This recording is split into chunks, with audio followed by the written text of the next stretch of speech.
الحمد للہ وکفى وسلام علی عباده الذین اصطفى اما بعد فاعوذ باللہ من الشیطان الرجیم بسم اللہ الرحمن الرحیم قل انما انا بشر مثلکم یوحى الی انما الہکم الہ واحد عن عائشہ رضی اللہ تعالی عنہا قالت كان رسول اللہ صلی اللہ علیہ وسلم بشرا من البشر يحلب شاته ويخدم نفسه او كما قال عليه الصلاة والسلام اللهم صل على محمد وعلى آل محمد كما صليت على إبراهيم وعلى آل إبراهيم إنك حميد مجيد اللهم بارك على محمد وعلى آل محمد كما باركت على إبراهيم وعلى آل إبراهيم إنك حميد مجيد۔ آج کی اس نشست میں جس عنوان پر ہم نے گفتگو کرنی ہے وہ ہے عقیدہ نور و بشر۔ اس عقیدے سے پہلے چند باتیں اہل بدعت کے حوالے سے سمجھ لیں۔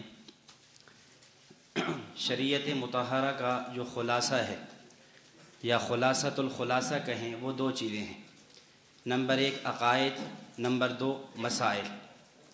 پھر ان عقائد اور مسائل کو ہم تک پہنچانے والی شخصیات ہیں جنہیں ہم انبیاء کرام علیہ السلام کے نام سے موسوم کر سکتے ہیں، صحابہ کرام رضوان اللہ علیہم اجمعین، فقہاء مجتہدین، ائمہ متکلمین، ائمہ مفسرین و محدثین و جرح و تعدیل۔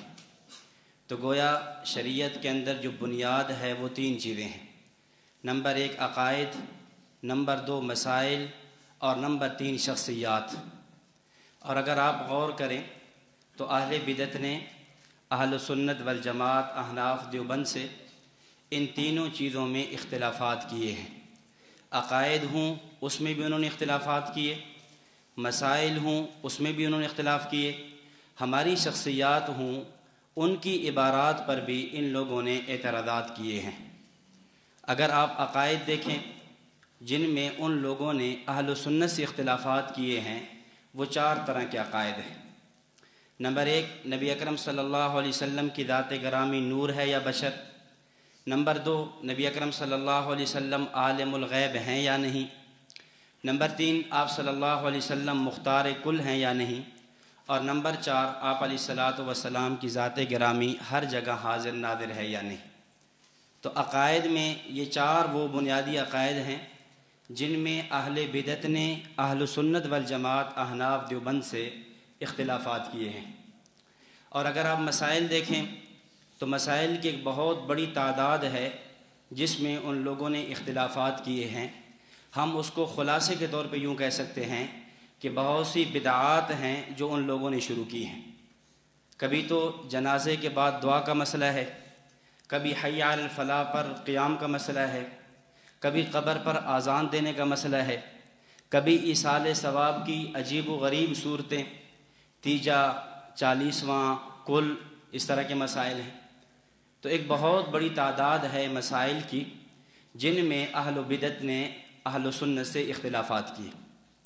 اور نمبر تین، ہماری شخصیات، بطور خاص اکابر علماء دیوبند پہ ان لوگوں نے بہت زیادہ اعتراضات کیے ہیں۔ اور پھر اخص الخواص ہمارے اکابر علماء دیوبند کی چار شخصیات جن میں حجت الاسلام والمسلمین، بانی دارالعلوم دیوبند، قاسم العلوم والخیرات، صاحب آب حیات حضرت مولانا قاسم نانوتوی رحمۃ اللہ علیہ، المتوفی 1880 ہجری 1880 عیسوی، ان کی کتاب تحذیر الناس پہ الزام لگایا گیا کہ وہ ختم نبوت کے منکر ہیں۔ نمبر دو، قطب الارشاد حضرت علامہ رشید احمد گنگوہی رحمۃ اللہ علیہ، المتوفی 1905 عیسوی، ان پر یہ الزام لگایا کہ فتاوی رشیدیہ میں انہوں نے لکھا ہے کہ اللہ کی ذات جھوٹ بولتی ہے، اعاذنا اللہ۔ نمبر تین، زبدۃ المحدثین حضرت علامہ خلیل احمد سہارنپوری صاحب رحمۃ اللہ علیہ پر یہ الزام لگایا کہ انہوں نے براہین قاطعہ میں لکھا کہ نبی اور شیطان کا علم برابر ہے، اعاذنا اللہ۔ اور نمبر چار، حکیم الامہ مجدد الملہ الشاہ حضرت مولانا اشرف علی تھانوی صاحب رحمۃ اللہ علیہ پر یہ الزام لگایا کہ حفظ الایمان میں انہوں نے لکھا ہے کہ نبی کا علم اور بچوں اور مجنوں بہائم حیوانات کا علم برابر ہے۔ تو یہ عبارات ہیں۔ اب گویا بنیادی اختلافات ان کے اور ہمارے وہ تین ہیں: نمبر 1 عقائد، نمبر 2 مسائل، اور نمبر 3 عبارات شخصیات۔ یاد رکھیں، جب بھی کوئی بدعتی آپ سے گفتگو کرے گا تو گفتگو کرنے میں اس کی کوشش یہ ہوگی کہ وہ عبارات کو موضوع سخن بنائے۔ وہ نہ عقائد پہ آئے گا نہ مسائل پہ آئے گا۔ اس کی بنیاد یہ ہوگی کہ میں کسی بھی دیوبندی سے گفتگو کرتے ہوئے سب سے پہلے اس کی شخصیات کو زیر باس لاؤں، اس کی عبارات کو زیر باس لوں۔ اور آج ان لوگوں نے اپنی تحریروں میں کہا بھی یہی ہے کہ ہمارا ان سے عقائد میں بھی اختلاف نہیں، مسائل میں بھی اختلاف نہیں، ہمارا اختلاف صرف عبارات میں ہے۔ اب وہ اس موضوع کو کیوں بناتے ہیں؟ اس کی وجہ یہ ہے، وہ یہ سمجھتے ہیں یہ ایک علمی عنوان ہے اور ایک علمی طبقہ اس کو سمجھ سکتا ہے۔ عوام الناس کو سمجھنا سمجھانا اور عام طور پہ لوگوں کا مطالعہ اس پہ کم ہوتا ہے، اس لیے وہ اس عنوان کو زیر باس لاتے ہیں۔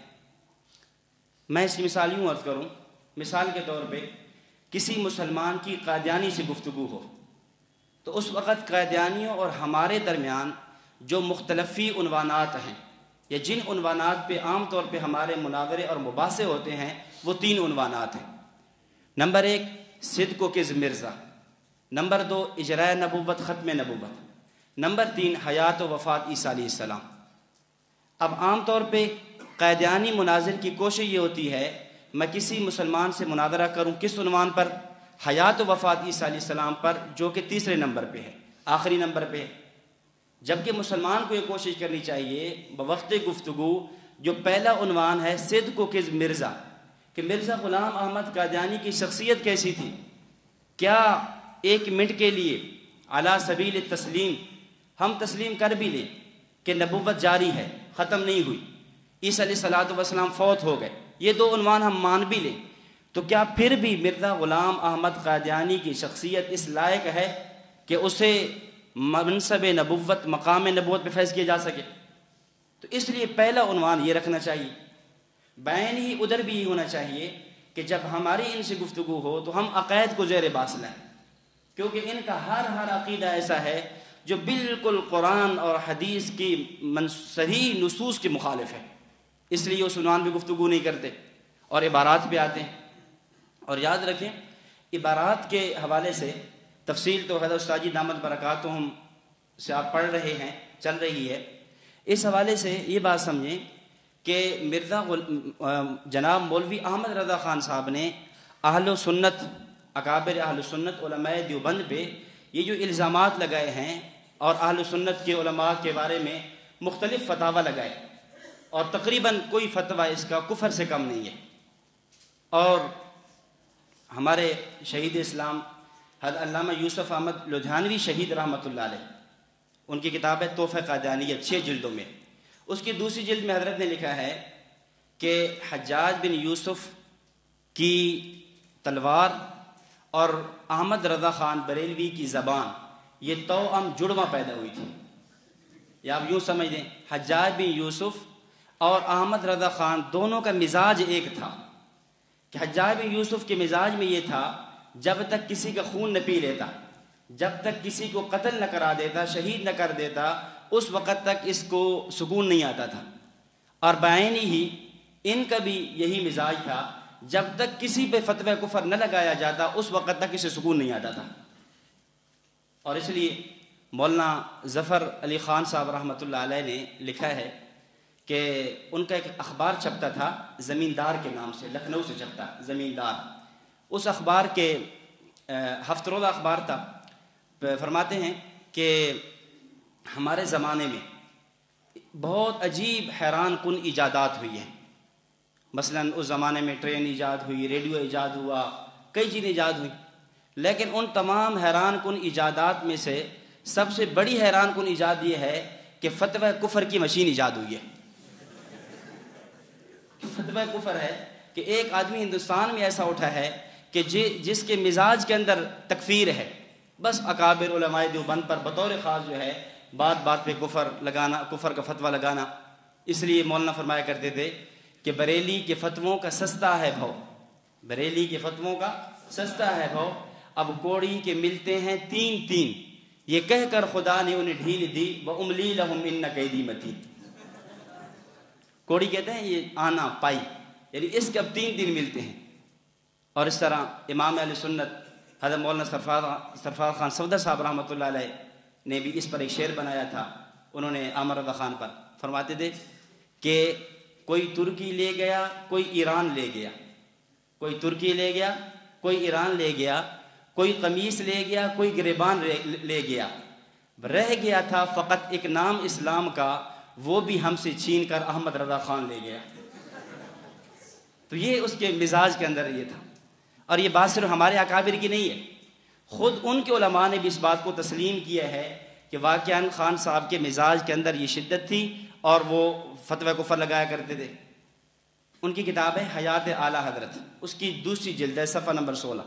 فرماتے ہیں کہ مولانا احمد رضا خان کا سب سے بڑا کارنامہ یہ ہے کہ دنیا میں کسی نے اتنے افراد کو مسلمان نہیں بنایا ہوگا جتنا حضرت نے مسلمانوں کو کافر بنایا ہے.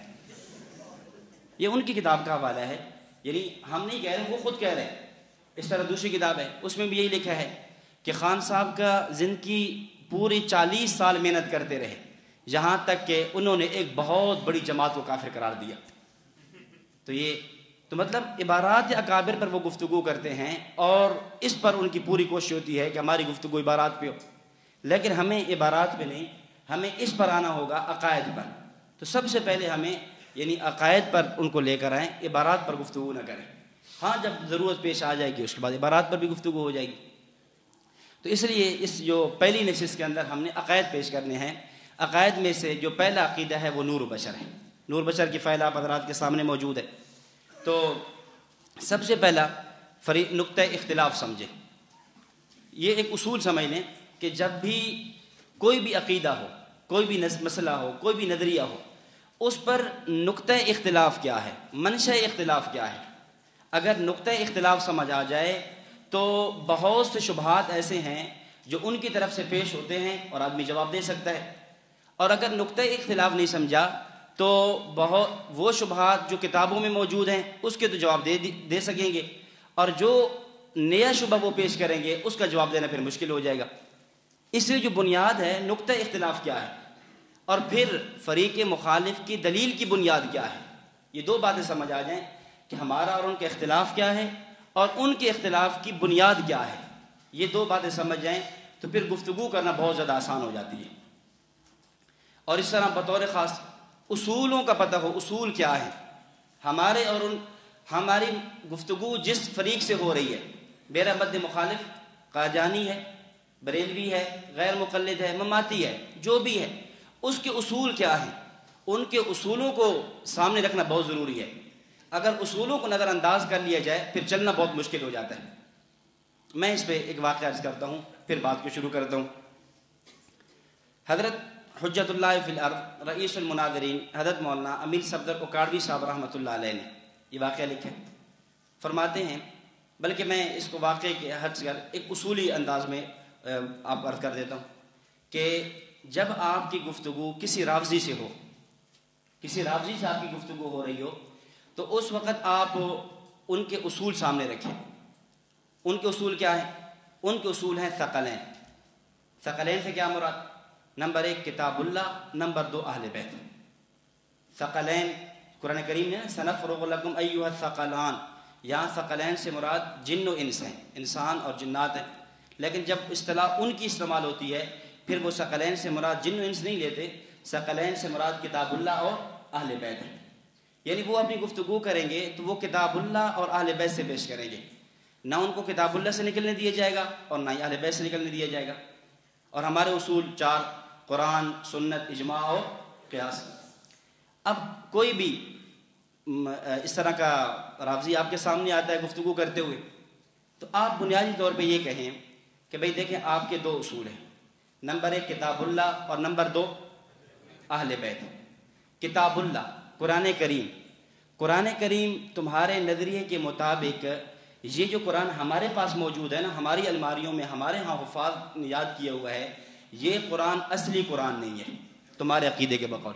ایسا ہے یا اس قرآن کو وہ قرآن نہیں مانتے؟ تو قرآن تو بچا نہیں، قرآن ختم ہو گیا. اب ایک اصول تمہارا ٹوٹ گیا، کیونکہ اصل قرآن وہ ہے جو امام غیب کے پاس ہے. وہ سر من رعا نامی غار میں، پتہ نہیں وہ کب آئے گا، کب لے کر آئے گا. تو فی الوقت جو قرآن کا تم اصول لے کر چل رہے تھے وہ تو ختم ہو گیا، وہ تو ہے ہی نہیں، قرآن تو ختم. اب بچ گیا تمہارا دوسرا اصول. دوسرا اصل کیا تھا؟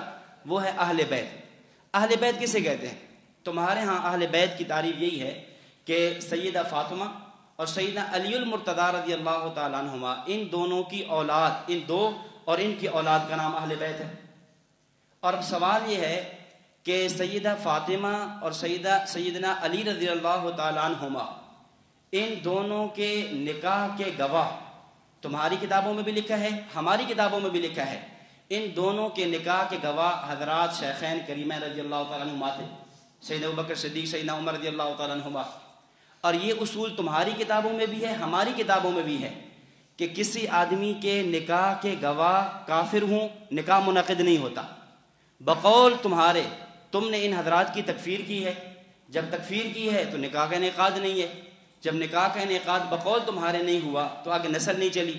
جب نسل ہی نہیں چلی، اہل بیت ختم. تو تمہارے دو اصول ہیں، قرآن وہ بھی نہیں ہے، اہل بیت وہ بھی نہیں ہے. اب نیا اصول لو، پھر اس پہ گفتگو کرتے ہیں. اب آپ بتائیں کوئی چل سکے گا؟ ایسے ہی یہاں ہوا تھا، یہ تقریباً 2 سال قبل کی بات ہے یا شاید 1.5 سال پہلے کی بات ہے.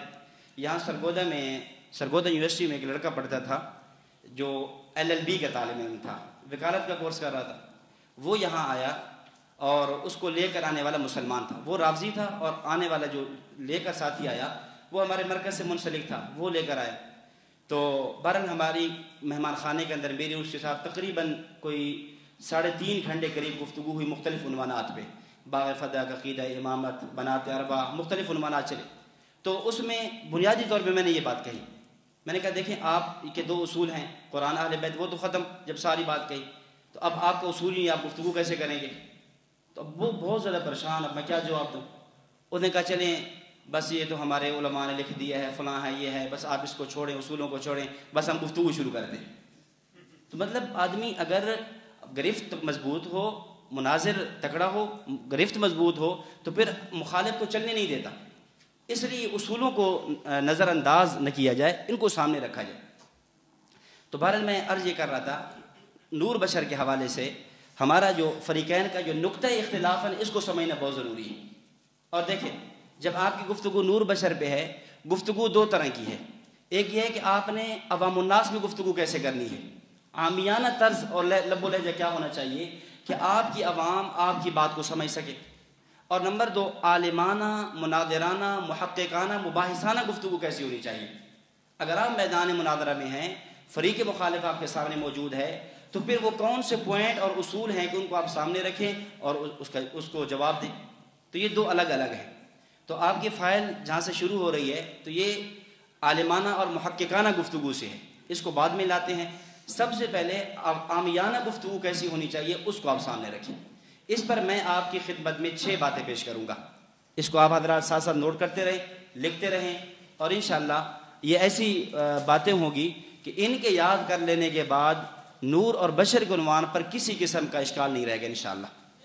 سب سے پہلی بات، یہ جو کہا جاتا ہے کہ، اور یہ ایک تعبیر اختیار کی جاتی ہے، عنوان اختیار کیا جاتا ہے کہ نبی اکرم صلی اللہ علیہ وسلم کی ذات نور ہے یا بشر.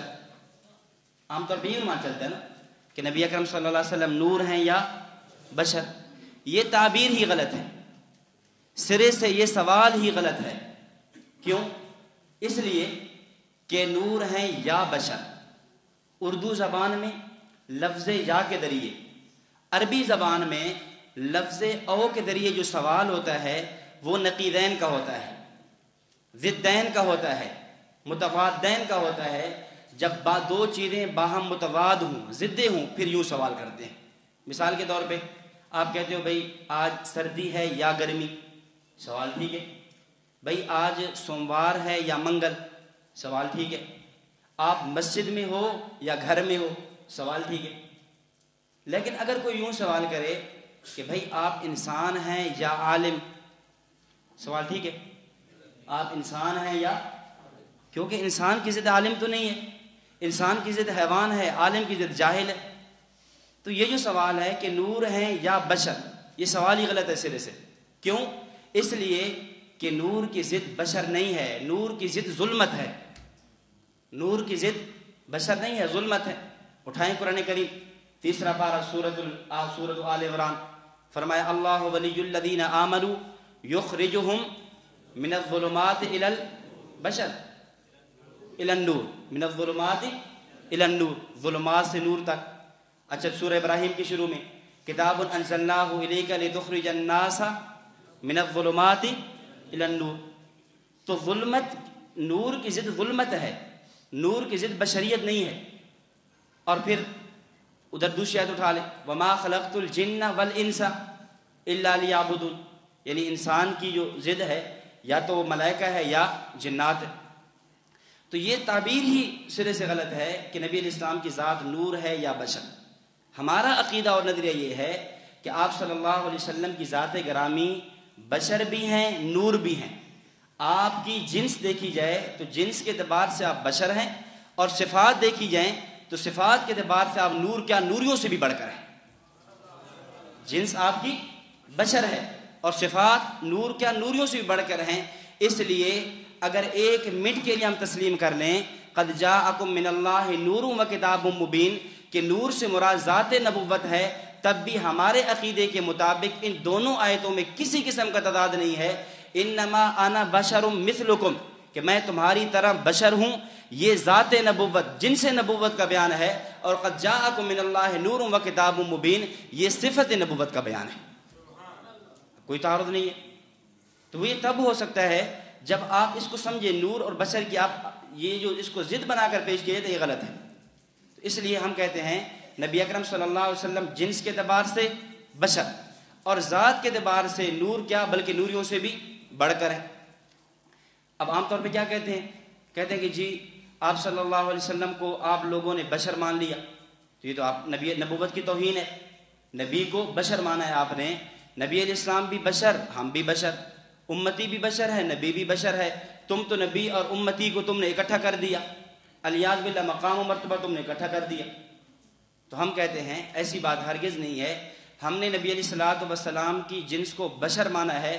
تو یہ تعبیر آپ ہم سے پوچھیں کہ ہم نے نبی علیہ السلام کو بشر کیسے مانا ہے. ہم کہتے ہیں امتی بھی بشر، نبی بھی بشر، لیکن دونوں کی بشریت میں فرق ہے. امتی کی تخلیق جس مٹی سے ہے اسے زمینی مٹی کہتے ہیں، اور انبیاء کی تخلیق جس مٹی سے ہے اسے جنت کی مٹی کہتے ہیں، اور امام الانبیاء کی تخلیق جس مٹی سے ہے اسے جنت الفردوس کی مٹی کہتے ہیں. تو ہم نے نبی امتی کو بھی بشر مانا، نبی کو بھی بشر مانا، لیکن دونوں کی مٹی میں فرق ہے. امتی کی مٹی زمینی مٹی اور نبی کی تخلیق جنت کی مٹی سے ہے، اور جو فرق زمینی مٹی اور جنت کی مٹی میں ہے وہی فرق امتی کی بشریت اور نبوت کی بشریت میں ہے. تو اس لیے ہم نے اکٹھا تو نہیں کر دیا. اس لیے جیسے علامہ بوصیری رحمۃ اللہ علیہ نے قصیدہ برد شریف میں لکھا کہ محمد بشر لیس کالبشر، محمد بشر لیس کالبشر، کہ یاقوت حجر لیس کالحجر، کہ نبی اکرم صلی اللہ علیہ وسلم بشر ہیں لیکن عام بشر جیسے نہیں. جس طرح یاقوت پتھر ہے عام پتھروں جیسا نہیں. پتھر ایک وہ ہے جو مسجد میں لگتا ہے، ایک پتھر وہ ہے جو آپ باہر روڈ پہ لگاتے ہیں، ایک پتھر وہ ہے جو آپ بیت الخلاء میں لگاتے ہیں. تو ہر پتھر کی کیفیت میں فرق ہوتا ہے یا نہیں؟ اسی طرح ایک ورق ہے جو عام کتاب کا ورق ہے، ایک باہر پڑا ہوا ورق ہے، ایک قرآن کریم میں لگا ہوا ورق ہے، ہر ورق میں فرق ہے. تو نبی اکرم صلی اللہ علیہ وسلم کو بشر ماننے کا معنی یہ ہرگز نہیں کہ ہم نے نبی اور امتی کو برابر کر دیا ہے کہ جو جیسے بشر ہم ایسے بشر نبوت. ہم تو نبی اور امتی کے درمیان تفریق کے قائل ہیں. صرف بشریت اس اعتبار سے ہے آپ کی تخلیق بھی مٹی سے اور نبی اکرم صلی اللہ، ہماری تخلیق بھی مٹی سے اور نبی اکرم صلی اللہ علیہ وسلم کی تخلیق بھی مٹی سے ہے. باقی مٹی میں فرق ہے. اسی وجہ سے اگر آپ تفصیل میں چلے جائیں تو آپ دیکھیں گے نبی اور امتی کی نیند میں بھی فرق ہوگا، نبی اور امتی کے خوشبو پسینے میں بھی فرق ہوگا، نبی اور امتی کے بول و براز میں بھی فرق ہوگا، نبی اور امتی کے موت میں بھی فرق ہوگا، نبی اور امتی کے کفن اور دفن میں بھی فرق ہوگا، ہے یا نہیں؟ اس کی وجہ کیا ہے کہ بنیادی عنصر جو مٹی ہے اس میں فرق آیا ہے، چونکہ امتی کی مٹی زمین کی ہے اور نبوت کی مٹی جنت کی ہے. یہی فرق، یہی وجہ ہے کہ امتی کو پسینہ آئے بدبو ہے، کیونکہ اثر زمینی مٹی کا ہے. نبی کو پسینہ آئے خوشبو ہے، کیوں؟ اثر جنت کی مٹی کا ہے. تو اس لیے ان دونوں میں فرق کر لیا جائے. محض یہ کہہ کر کہ جی تم نے نبی کو بشر مان لیا، تم نبی کی تحقیر کے قائل ہو گئے، ایسی بات ہرگز نہیں ہے. تو پہلی بات یہ سمجھیں کہ نور اور بشر ہم دونوں مانتے ہیں. ہم کہتے ہیں بشر آپ کی جنس ہے، آپ کی ذات ہے، اور نور آپ کی صفت ہے. نمبر 2، ہم نے کہا نبی اکرم صلی اللہ علیہ وسلم کی ذات گرامی بشر ہے. اس کی وجہ کہ اصول یہ ہے کہ والد اور مولود کی جنس ایک ہوا کرتی ہے. والد اور مولود، باپ اور بیٹے کی جنس ایک ہوا کرتی ہے. ہم تم سے پوچھتے ہیں نبی اکرم صلی اللہ علیہ وسلم کے والد گرامی کون؟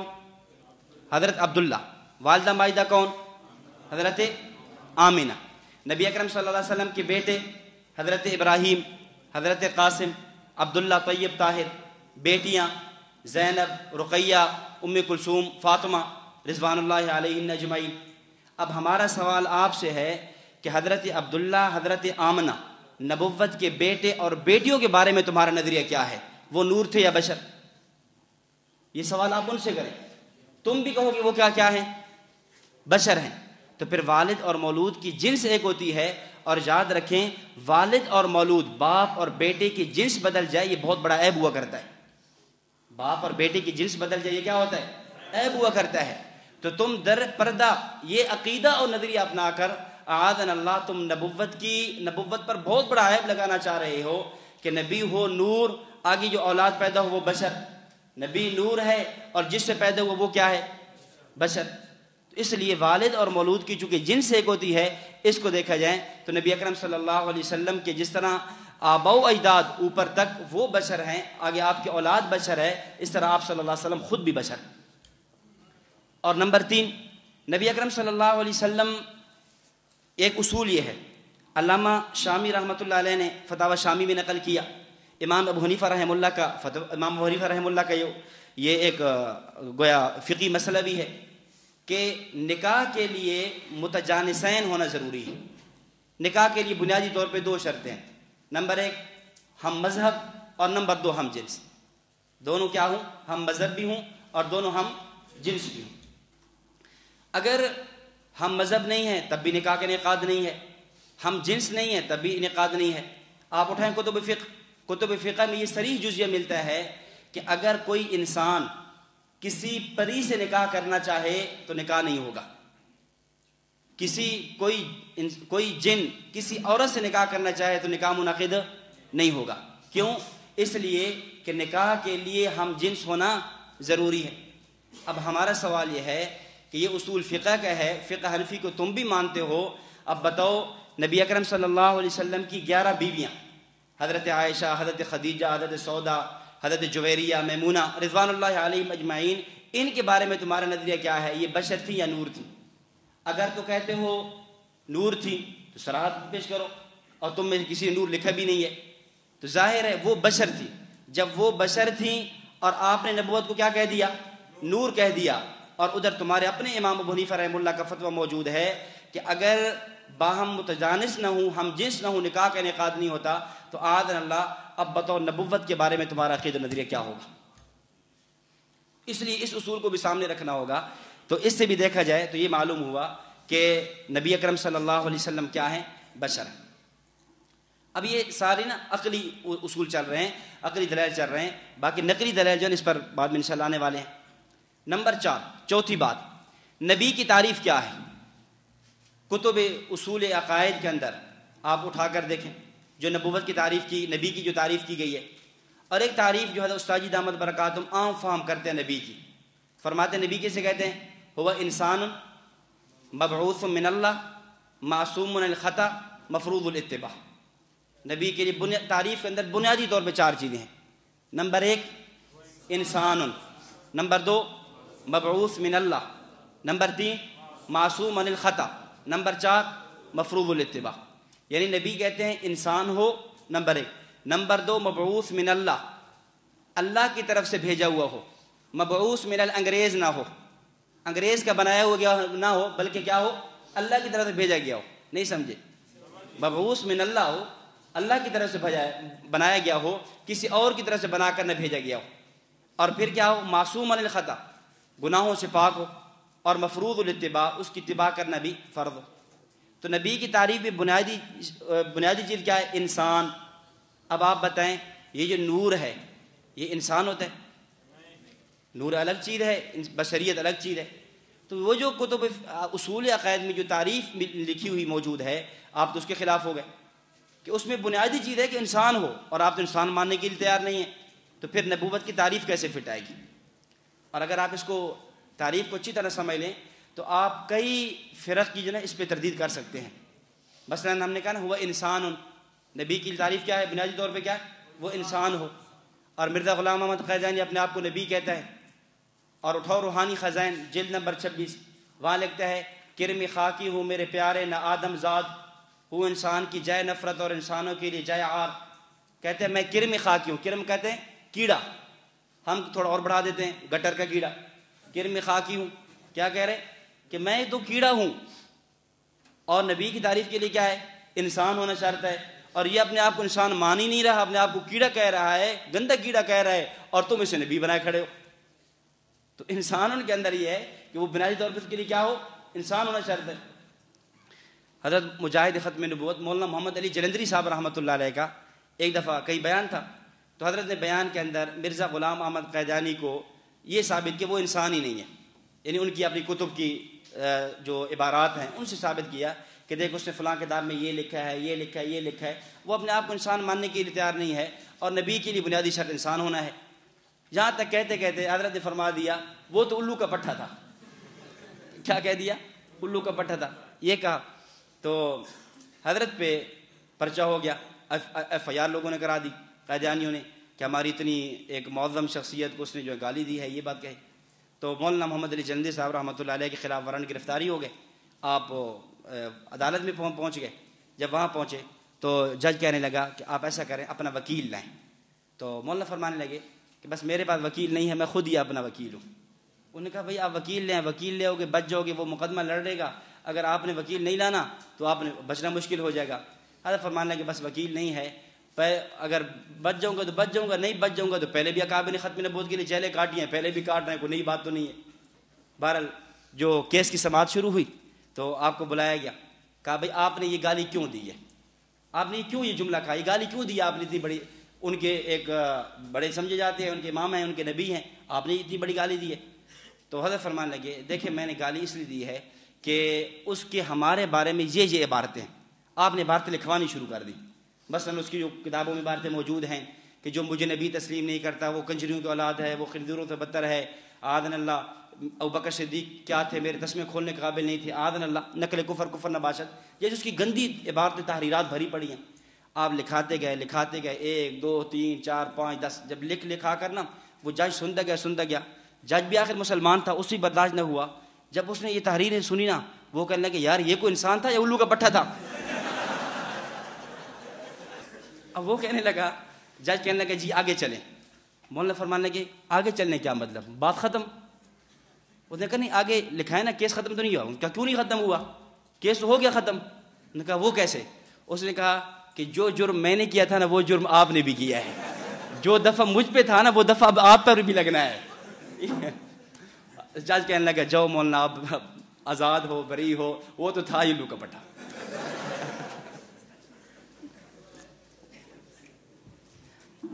تو میں یہ کر رہا تھا نبی کی تعریف سمجھے. اب تعریف کے اندر بھی کیا ہے؟ ہوا انسان. وہ کیا تھے؟ انسان ہے. اب آپ ان سے پوچھیں، آپ نبی اکرم صلی اللہ علیہ وسلم کو بشریت سے نکال رہے ہو، آپ نے تو نبوت کو انسان تسلیم نہیں کیا.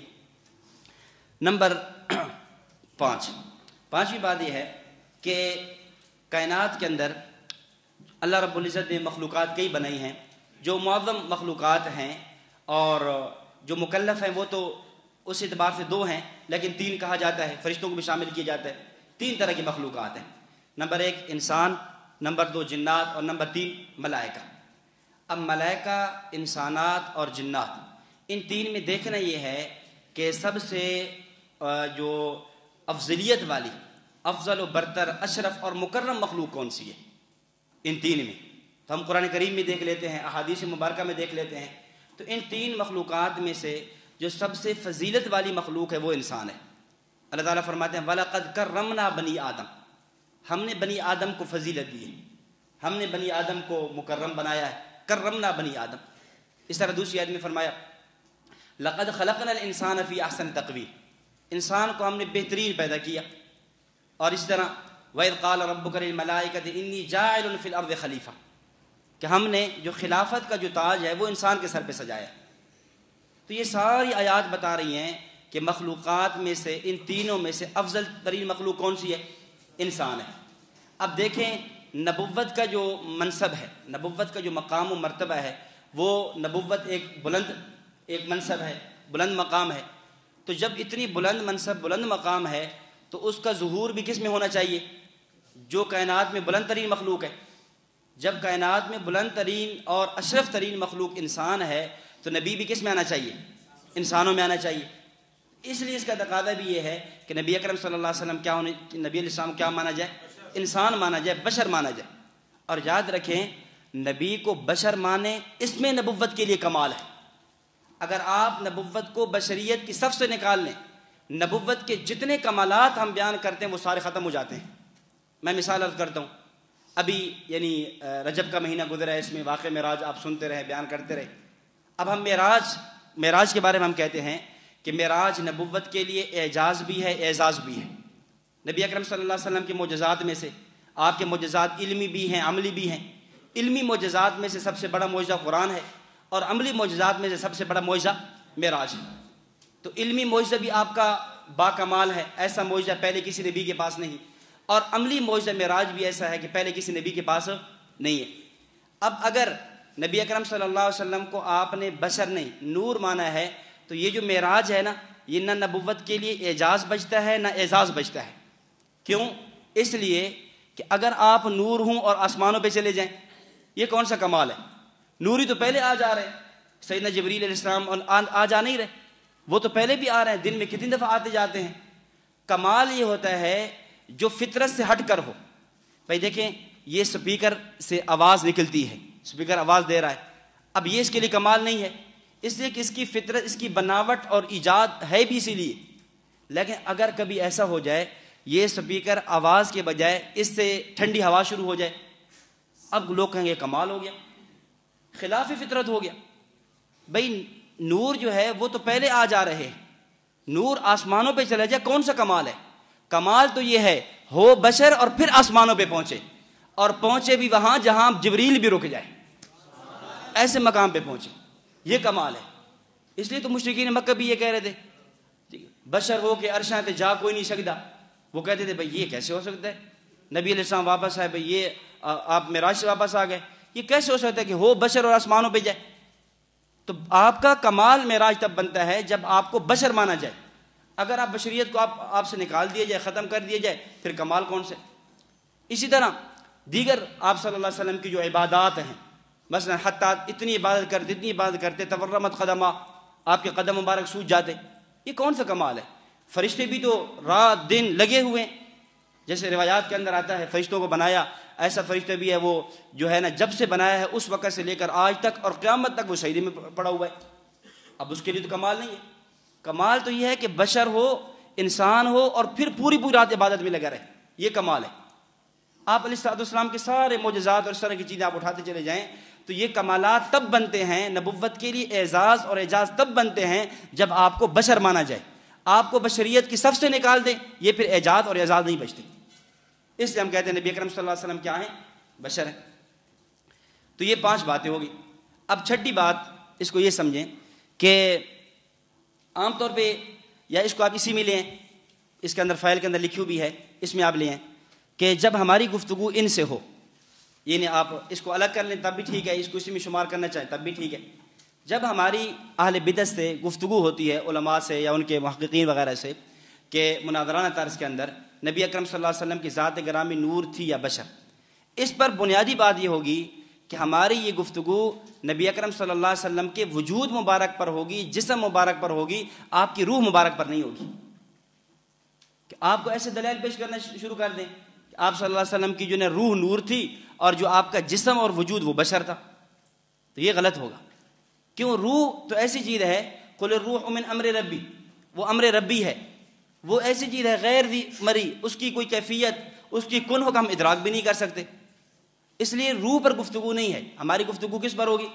آپ کے جسم مبارک پر ہوگی. یہ پہلے لکھانا ضروری ہوگا، ورنہ جب دلائل میں پھنسیں گے، جب آپ انما انا بشر مثلکم یا اس طرح کی آیات احادیث پیش کریں گے، فوراً کہہ دیں گے جی نہیں ہماری مراد تو آپ کی روح تھی. تو اس سے پہلے تعیین ہو جائے کہ گفتگو نبی اکرم صلی اللہ علیہ وسلم کی جسم مبارک میں ہے، آپ علیہ السلام کی روح مبارک میں نہیں ہے. اور عام طور پہ یہ لوگ کرتے ہی ایسے، جب پھنس جاتے ہیں نا، جب کوئی دلیل نہیں بنتی تو کہتے ہیں یہ ہماری مراد تو روح تھی. بھئی آپ صلی اللہ علیہ وسلم ہر جگہ حاضر ناظر کے انشاءاللہ کہ مسئلہ آئے گا، وہاں تفصیل آ جائے گی. تو وہاں پر کیا کہتے ہیں جب دلیل پیش کر دی، بھئی وما کنت لدیہم اذ یلقون اقلامہم ایہم یکفل مریم، قرآن تو نفی کر رہا ہے کہ جب حضرت مریم علیہ السلام کے بارے میں قرآن دادی کی جا رہی تھی تو اس وقت آپ موجود نہیں تھے، تو حاضر ناظر ہونے کی نفی ہوگی. اب کہتے نہیں ہماری مراد جسم نہیں روح کے حاضر ناظر ہونے کی ہے. تو اس سے پہلے یہ تعیین کرنی ہوگی کہ گفتگو کس میں ہوگی؟ جسم میں ہوگی، روح میں نہیں ہوگی. اور دلائل بھی وہ پڑے جائیں گے جو آپ کی ذات کے متعلق ہوں. نمبر 1. نمبر 2، دوسری بات، دوسری تنقید یہ سمجھیں کہ ان حضرات نے جگہ جگہ نبی اکرم صلی اللہ علیہ وسلم کو بشر کہنے والوں کو کافر کہا ہے.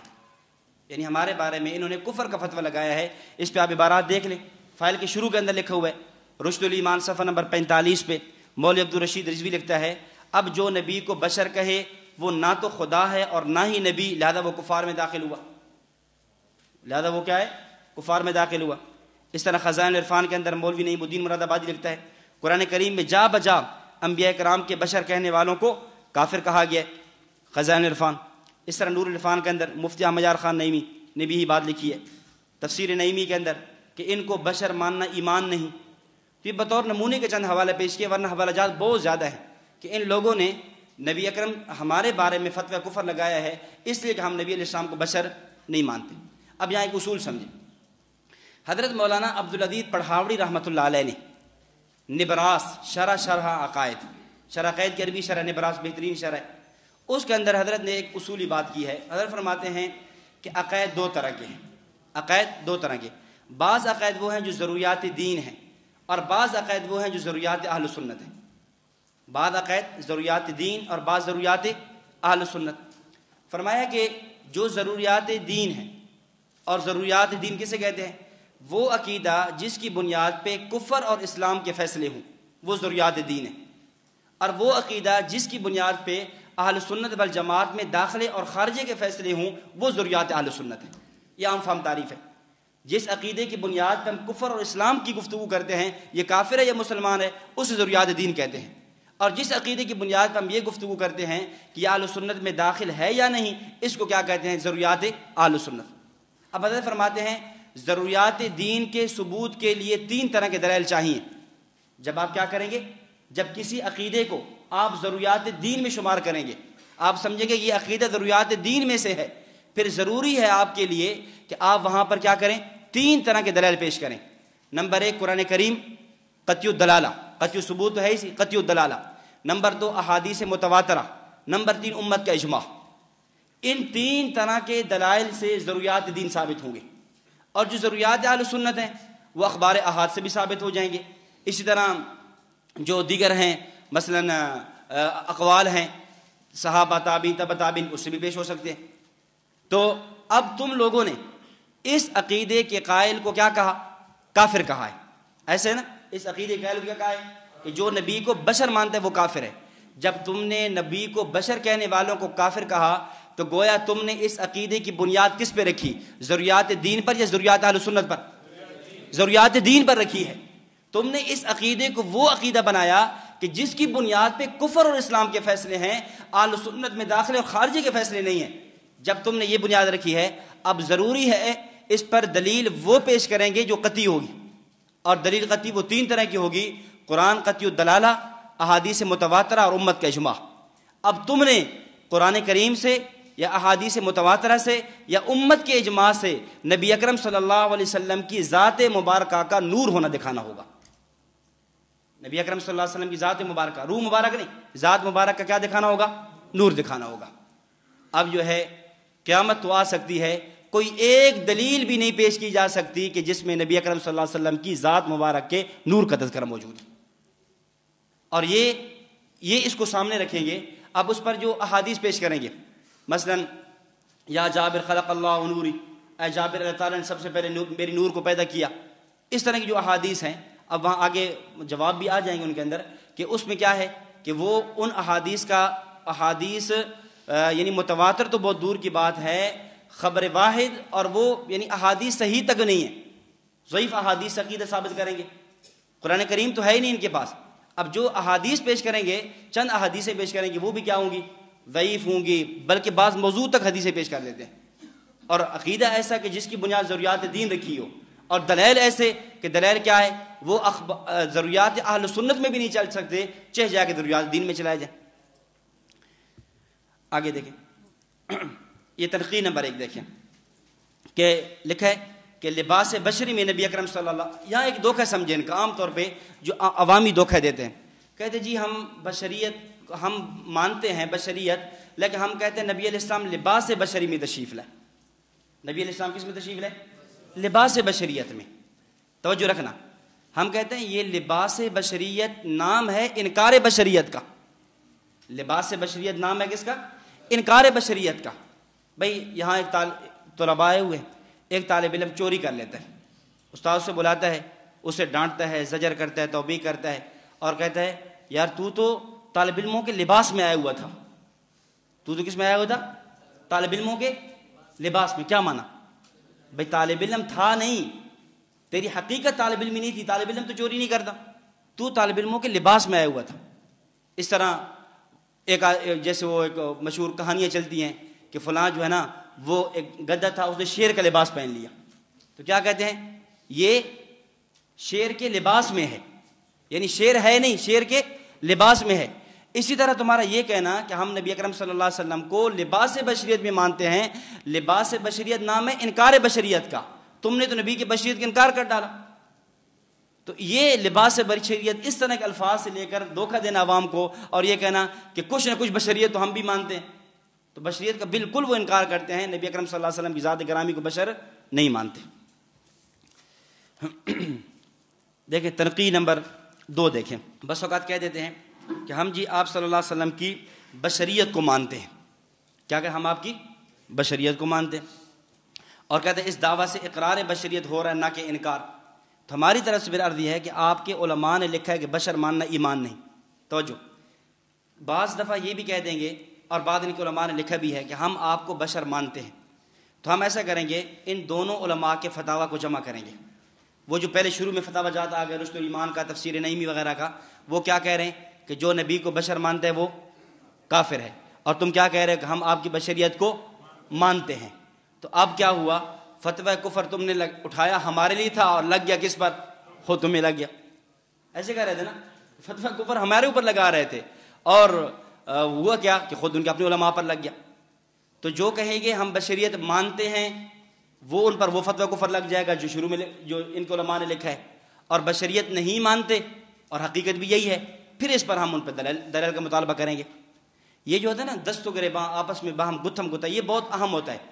اس کو اگر ہے نا محققانہ مناظرانہ گفتگو ہو تو تھوڑے وقت میں نا گفتگو کرنا بہت آسان ہو جاتا ہے۔ مثال کے طور پہ عام طور پہ عبارات پہ گفتگو چلتی ہے، اب عبارات کے بارے میں یعنی یہ جو 4 عبارتیں تھیں ہمارے اکابر کی، جن کے بارے میں احمد رضا خان صاحب نے لکھا کہ 4 اکابر کے بارے میں، من شک فی کفرہم وعذابہم فقد کفر، کہ جو آدمی ان اکابر 4 کے کفر میں شک کرے گا وہ بھی کافر ہو جائے گا۔ یعنی آپ اندازہ کریں اتنا سخت فتویٰ لگایا ہمارے اکابر پر کہ ان اکابر 4 کے جو کفر میں شک کرے گا وہ بھی کیا ہو جائے گا؟ کافر ہو جائے گا۔ اب ہم کہتے ہیں خان صاحب نے فتویٰ تو لگایا تھا ہمارے اکابر کے لیے، اٹھایا تھا کس کو؟ ہمارے اکابر کے لیے، اور لگا کس پر جا کر؟ لگا جا کر پیر کرم شاہ بھیروی پر، کہ اس نے جو ہے تحذیر الناس میری نظر میں لکھا ایک رسالہ، اس کے اندر اس نے نانوتوی رحمۃ اللہ علیہ کے بارے میں لکھا کہ میں تحذیر الناس پڑھتا گیا، اور حضرت نانوتوی رحمۃ اللہ علیہ کے کمال محبت نبوی اور کمال عشق مصطفیٰ مجھے جھلکتا ہوا نظر آتا چلا گیا۔ تم تو کہہ رہے تھے کہ جو ان کے اکابر کے کفر میں شک کرے گا وہ بھی کافر ہے، اور وہ تحذیر الناس میری نظر میں پیر کرم شاہ بھیروی حضرت نانوتوی رحمۃ اللہ علیہ کے کامل عاشق کامل مسلمانوں کو بیان کرتا ہے۔ اور پھر اس سے آگے بڑھ کر آج تو بات بہت آسان ہو گئی ہے بارات پہ گفتگو کرنے کے لیے۔ ابھی یہ کتاب چھپی ہے قریب میں، کتاب کا نام ہے معرفت۔ اس کتاب کے اندر تقریباً جو بریلوی بڑے بڑے دارالفتاء ہیں، بڑے بڑے جو مدارس ہیں، جیسے ہمارے بڑے مدارس ہیں، فاروقیہ ہے، دارالعلوم ہے، جامعۃ الرشید ہے، خیر المدارس ہے، اس طرح مرکز ہے، اس طرح کے جتنے ادارے ہیں، اب ان کے اندر اس طرح انہوں نے بھی اپنے بڑے بریلویوں کے بڑے بڑے دارالفتاؤں کو جمع کیا، اور وہاں سے انہوں نے ایک متفقہ تحریر لکھوائی کہ جس کے اندر 57 علماء کے دستخط موجود ہیں، 57 علماء کی اس پر الجواب الصحیح یا میں تصدیق کرتا ہوں اس انداز میں تحریر موجود ہے۔ اور اس میں کیا لکھا ہے؟ یہ لکھا ہے کہ دیوبندیوں کا اور ہمارا اختلاف نہ عقائد میں ہے نہ مسائل میں ہے، اور عبارات میں سے صرف 3 عبارتوں میں ہے۔ صرف کتنی عبارتوں میں؟ 3 عبارتوں میں، اور حالانکہ حسام الحرمین میں کتنی عبارتیں تھیں؟ 4۔ اب انہوں نے فتاوی رشیدیہ کی عبارت نکال دی ہے، فتاوی رشیدیہ حضرت گنگوہی کی جو عبارت تھی وہ نکال دی۔ خان صاحب نے لکھا تھا فتاوی رشیدیہ کے حوالے سے کہ اللہ تعالیٰ، حضرت گنگوہی فرماتے ہیں اللہ جھوٹ بولتا ہے آذن اللہ، حالانکہ پورا فتاوی رشیدیہ چھپا ہوا موجود ہے، کہیں پر بھی یہ عبارت موجود نہیں ہے۔ بلکہ ایک دفعہ حضرت مولانا مرتضیٰ حسن چاند پوری صاحب رحمۃ اللہ علیہ، جو بہت بڑے ہمارے مناظر گزرے ہیں، اہل بدعت کے ساتھ کافی ان کے مناظرے بھی ہوئے، وہ مولوی احمد رضا خان کے مدرسہ مناظر الاسلام بریلی میں تشریف لے گئے، اور وہاں جا کر انہوں نے فتاوی رشیدیہ پیش کیا اور کہا حضرت صاحب یہ فتاوی رشیدیہ کا وہ صفحہ نکال کہاں حضرت گنگوئی نے لکھا ہے کہ اللہ جھوٹ بولتا ہے۔ تو احمد رضا خان صاحب کہنے لگا کہ حضرت اصل وہ میرے پاس فتوے کی فوٹوسٹیٹ تھی، گم ہو گئی ہے۔ اب بعد والے مولویوں نے جب دیکھا یہ کام کہ بھئی یہ تو فتاوی، باقی عبارتوں کا چلو بات کا بتنگڑ بنایا جا سکتا ہے، باقی عبارتوں کا ادھر مربع شربہ بنا کر جو ہے نا گزارا کر لیا، لیکن فتاوی رشیدیہ میں تو اس عبارت کی جو ہے نا عین بھی موجود نہیں ہے، اب میں کیسے پیش کروں گا؟ اس بعد والے علماء نے اس کو بھی نکال دیا، اس کو بھی نکال دیا، کہا ہمارا اختلاف کتنی عبارتوں میں؟ 3 عبارتوں میں۔ اب وہ کہہ رہے ہیں 3 عبارتوں میں، اور سارے 57 علماء دستخط بھی کر رہے ہیں، اور خان صاحب نے کیا کہا تھا؟ 4 عبارتوں کے بارے میں حضرت گنگوہی سمیت یہ فرمایا تھا، حسام الحرمین میں بھی یہ لکھا، السنیۃ الانیفہ فی فتاوی افریقہ میں بھی یہ لکھا، اور جو فتاوی رضوی ہے اس میں بھی یہ بات لکھی تھی کہ من شک فی کفرہم وعذاب فقد کفر، کہ جو ان 4 اکابر کے کفر میں شک کرے گا وہ کیا ہوگا؟ کافر ہو جائے گا۔ اب بتائیں یہ جو 57 علماء کے صف موجود ہے، انہوں نے حضرت گنگوہی کے کفر میں شک کر لیا یا نہیں کر لیا؟ اب خان صاحب نے فتویٰ لگایا علماء دیوبند پر تھا، اکابر دیوبند کی کرامت ظاہر یہ ہوئی کہ فتویٰ لگایا ان پر تھا اور لگ ان 57 علماء پہ گیا۔ اب اگر آپ معرفت نامی کتاب موجود ہو، یہ اصولی بات موجود ہو، عبارات اکابر پہ یعنی چند منٹوں میں یہ گفتگو ختم ہو سکتی ہے، زیادہ لمبا چوڑا چلنے کی ضرورت ہی نہیں ہے۔ بات سمجھ آ رہی؟ اس طرح یہاں پر میں عرض کر رہا ہوں کہ بعض کہہ رہے ہیں کہ نبی علیہ السلام بشر ہیں، اور بعض کہہ رہے ہیں اور ان کے بڑے کہہ رہے ہیں کہ آپ کو بشر ماننا کفر ہے۔ تو بھائی جنہوں نے بشر ماننا، جنہوں کا بشر ہیں، وہ تو وہ بشریت کے کفر کہنے والے فتوے کی زد میں آ چکے ہیں۔ تو یہ دوسری تنقید یہ سامنے رکھی، اور تیسری تنقید یہ ہے کہ کیا آپ کو بشر کہا جا سکتا ہے؟ توجہ رکھنا، بس اوقات اہل بدعت یوں بھی کہہ دیتے ہیں، توجہ، کہتے ہیں ایک ہوتا ہے کس چیز کا ہونا، ایک ہوتا ہے کس چیز کا کہنا۔ یہ ساری تحریر کو میں آسان عام فارم پیش کر رہا ہوں۔ ایک ہوتا ہے کس چیز کا ہونا، ایک ہوتا ہے کسی کا کہنا۔ کہتے ہیں نبی بشر ہیں لیکن آپ کو بشر کہنا جائز نہیں ہے۔ اب یہ ایک نیا دکھ ہے، ایک نیا، بشر ہیں لیکن آپ کو بشر کہنا جائز نہیں ہے۔ تو ہم نے کہتے چلیں ٹھیک ہے آپ کی بات مان لیتے ہیں 1 منٹ کے لیے، بشر ہیں صحیح لیکن کہنا جائز نہیں ہے۔ جب کہنا جائز نہیں ہے تو انما انا بشر مثلکم کا معنی، حضرت عائشہ رضی اللہ تعالیٰ فرما رہے ہیں صحیح بخاری میں، کان رسول اللہ صلی اللہ علیہ وسلم بشر من البشر، حضرت عائشہ پہ فتویٰ لگاؤ۔ حضرت براء بن عازب رضی اللہ تعالیٰ فرما رہے ہیں کان رسول اللہ صلی اللہ علیہ وسلم رجلا مربوعا، آپ ایک درمیانہ قد آدمی تھے۔ وہ حدیث جامع صحیح بخاری میں ہے، فرمایا قبر کے اندر مختلف سوالات ہوتے ہیں، ان میں ایک سوال ما کنت تقول فی ھذا الرجل۔ اب بتائیں یہ جو احادیث میں کہا جا رہا ہے ان پر کیا حکم لگے گا؟ اب وہ اپنی عوام کو یوں سمجھاتے ہیں، کہتے ہیں دیکھو ایک ہوتا ہے بشر ہونا، ایک ہوتا ہے بشر کہنا۔ آپ بشر، چلو بشر ہیں صحیح، لیکن آپ کو کہنا جائز نہیں ہے۔ اب اس کی مثال یوں دیتے ہیں، کہتے ہیں جیسے دیکھیں اللہ کی ذات خالق الکلاب ہے، لیکن آپ کو خالق الکلاب کہنا جائز نہیں ہے۔ اللہ تعالیٰ کی ذات خالق الکلاب، خالق القردہ، خالق الخنازیر تو ہے، لیکن خالق الکلاب، خالق القردہ، خنازیر کہنا جائز نہیں ہے۔ کہتے ہیں اسی طرح اعاذنا اللہ نبی بشر ہیں، لیکن آپ کو بشر کہنا جائز نہیں ہے۔ تو ہم نے کہا اعاذنا اللہ، تم نے نبی اکرم صلی اللہ علیہ وسلم کی یہ ذات صفت جو بشر ہے اس کی اتنی تحقیر کی کہ تم نے اس کو خالق الکلاب، خالق القرد کی صف میں لے گئے۔ تو اب بتائیں نبوت کے لیے اس طرح کی مثالیں پیش کرنا، گھٹیا مثالیں پیش کرنا اور یوں اس طرح کے جملے کہنا، اس کا کیا حکم ہوگا؟ جی چوتھی تنقیح کیا کہ آپ کا یہ دعویٰ ہے کہ نبی اکرم صلی اللہ علیہ وسلم بشر ہیں لیکن بشر کہنا جائز نہیں ہے۔ ہم اس پر پوچھتے ہیں کہ آپ کا مادہ خلقت کیا ہے؟ آپ کا مادہ خلقت کیا ہے؟ اگر وہ کہتے ہیں مادہ خلقت مٹی ہے، نور نہیں، تو دعویٰ ٹھیک نہیں، کیونکہ جس کا مادہ خلقت مٹی ہو وہ لباس بشریت میں نہیں ہوتا، وہ حقیقی بشر ہوتا ہے۔ اور اگر وہ کہتے ہیں مادہ خلقت مٹی نہیں نور ہے، تو یہ صراحتاً فاضل بریلوی کی اس عبارت کے خلاف ہے، کیونکہ فاضل بریلوی کہتے ہیں فتاوی افریقہ میں کہ نبی علیہ السلام نے فرمایا میں ابو بکر اور عمر ایک مٹی سے بنے اسی میں دفن ہوں گے۔ وہ حدیث ہے نا، خلقت انا و ابو بکر من طینۃ واحدہ، ابو بکر و عمر من طینۃ واحدہ، یہ اس کی ترجمہ کر رہے ہیں مولانا احمد رضا خان صاحب، کہتے ہیں میں ابو بکر اور عمر ایک ہی مٹی سے بنے۔ اب بتائیں ابو بکر اور عمر رضی اللہ تعالیٰ عنہ کس مٹی سے ہیں؟ زمینی مٹی مراد ہے نا، اس سے مٹی مراد ہے۔ تو آپ کہہ رہے ہیں کہ نبی اکرم صلی اللہ علیہ وسلم بشر ہیں، بشر کہنا جائز نہیں ہے۔ تو یہ جو آپ کے اعلیٰ حضرت نے آپ کو یہ کہہ دیا کہ میں ابو بکر عمر ایک ہی مٹی سے بنے، تو بشر تو کہہ دیا، تو پھر وہ جو فتویٰ لگایا تھا وہ فتویٰ خود خان صاحب پر بھی آ جائے گا۔ آگے تنقیح نمبر 5 کہ آپ ان کی عبارتیں دیکھیں۔ ان کی عبارات میں آپ کو یہ نظر آئے گا کہ انہوں نے نبی اکرم صلی اللہ علیہ وسلم کو بشر کیا، آپ صلی اللہ علیہ وسلم کو یعنی بشر نہیں مانتے، بلکہ آپ کو خدائی اوصاف، خدائی مراتب دے رہے ہیں۔ مثلا آپ ان کے اشعار دیکھتے جائیں۔ مفتی احمد یار خان نعیمی کہتے ہیں لباس آدمی پہنا، جہان آدمی جانا، مزمل بن کے آئے تھے، تجلی بن کے نکلیں گے۔ آگے مفتی فیض احمد ویسی کہتے ہیں بجاتے تھے جو انی عبدہو کی بانسری ہر دم، خدا کے عرش پر انی ان اللہ بن کے نکلیں گے۔ آدن اللہ یعنی جو دنیا میں عبدہو اپنے آپ کو کہتے تھے، سبحان الذی اسریٰ بعبدہ اشہد ان محمد عبدہ ورسولہ، اس طرح، لیکن خدا کے عرش پر کیا بن کے نکلیں گے؟ انی ان اللہ، خدا بن کر نکلیں گے۔ اور پھر مولوی محمد یار فریدی نے تو بہت کفریہ گستاخانہ شعر لکھا، حقیقت جن کی مشکل تھی تماشا بن کے نکلیں گے، جسے کہتے ہیں بندہ قل ہو اللہ بن کے نکلیں گے۔ آدن اللہ، اس حد تک کہ حقیقت جن کی مشکل تھی، گویا نبی اکرم صلی اللہ علیہ وسلم کی حقیقت ہی مشکل ہے، پتہ نہیں آپ نور ہیں، آپ بشر ہیں، آپ حقیقت ہی کہتے ہیں مشکل ہے، اور قیامت کو کیا ہے؟ قل ہو اللہ بن کے نکلیں گے، یعنی دنیا میں بندے تھے اور قیامت کو قل ہو اللہ ہوگی۔ تو انہوں نے نبی اکرم صلی اللہ علیہ وسلم کے لیے بشریت نہیں، آپ صلی اللہ علیہ وسلم کے لیے خدائی اختیارات دیے۔ اور آپ دیکھ لیں تمام عقائد کے اندر جو اوصاف، جو صفات اللہ تعالیٰ کی ہیں، اللہ تعالیٰ عالم الغیب ہے، انہوں نے وہی صرف نبوت کو دے دی۔ اللہ تعالیٰ حاضر ناظر ہے، انہوں نے وہ صرف نبوت کے لیے منتخب کر لی۔ اللہ تعالیٰ مختار کل ہیں، انہوں نے وہ صرف نبوت کے لیے منتخب کر لی۔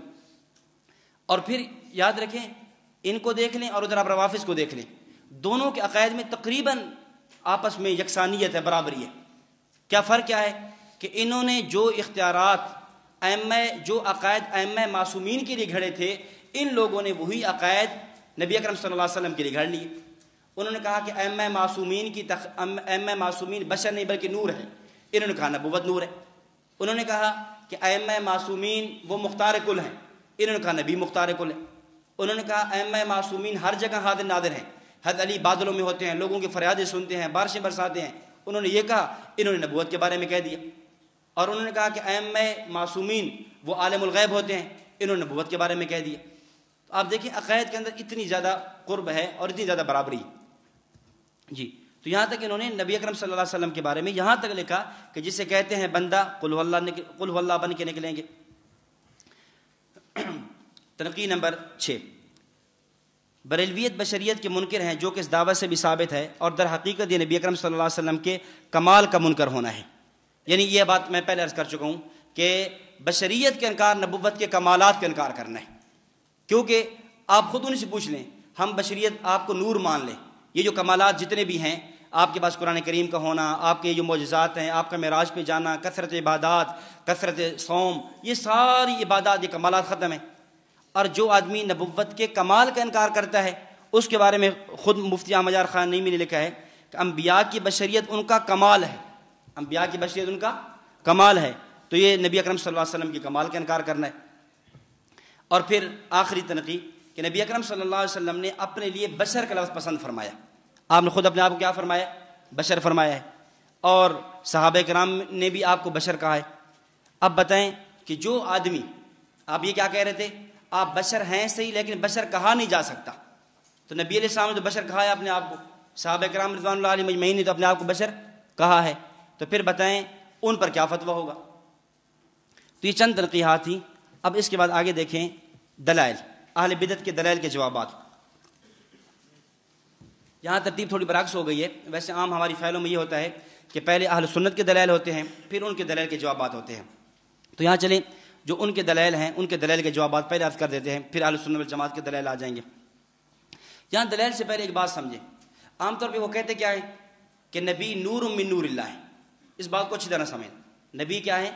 نور من نور اللہ ہے. تو یاد رکھیں یہ بات بالکل غلط ہے کہ نبی نور من نور اللہ, کہ نبی اللہ کے نور میں سے ایک نور ہے.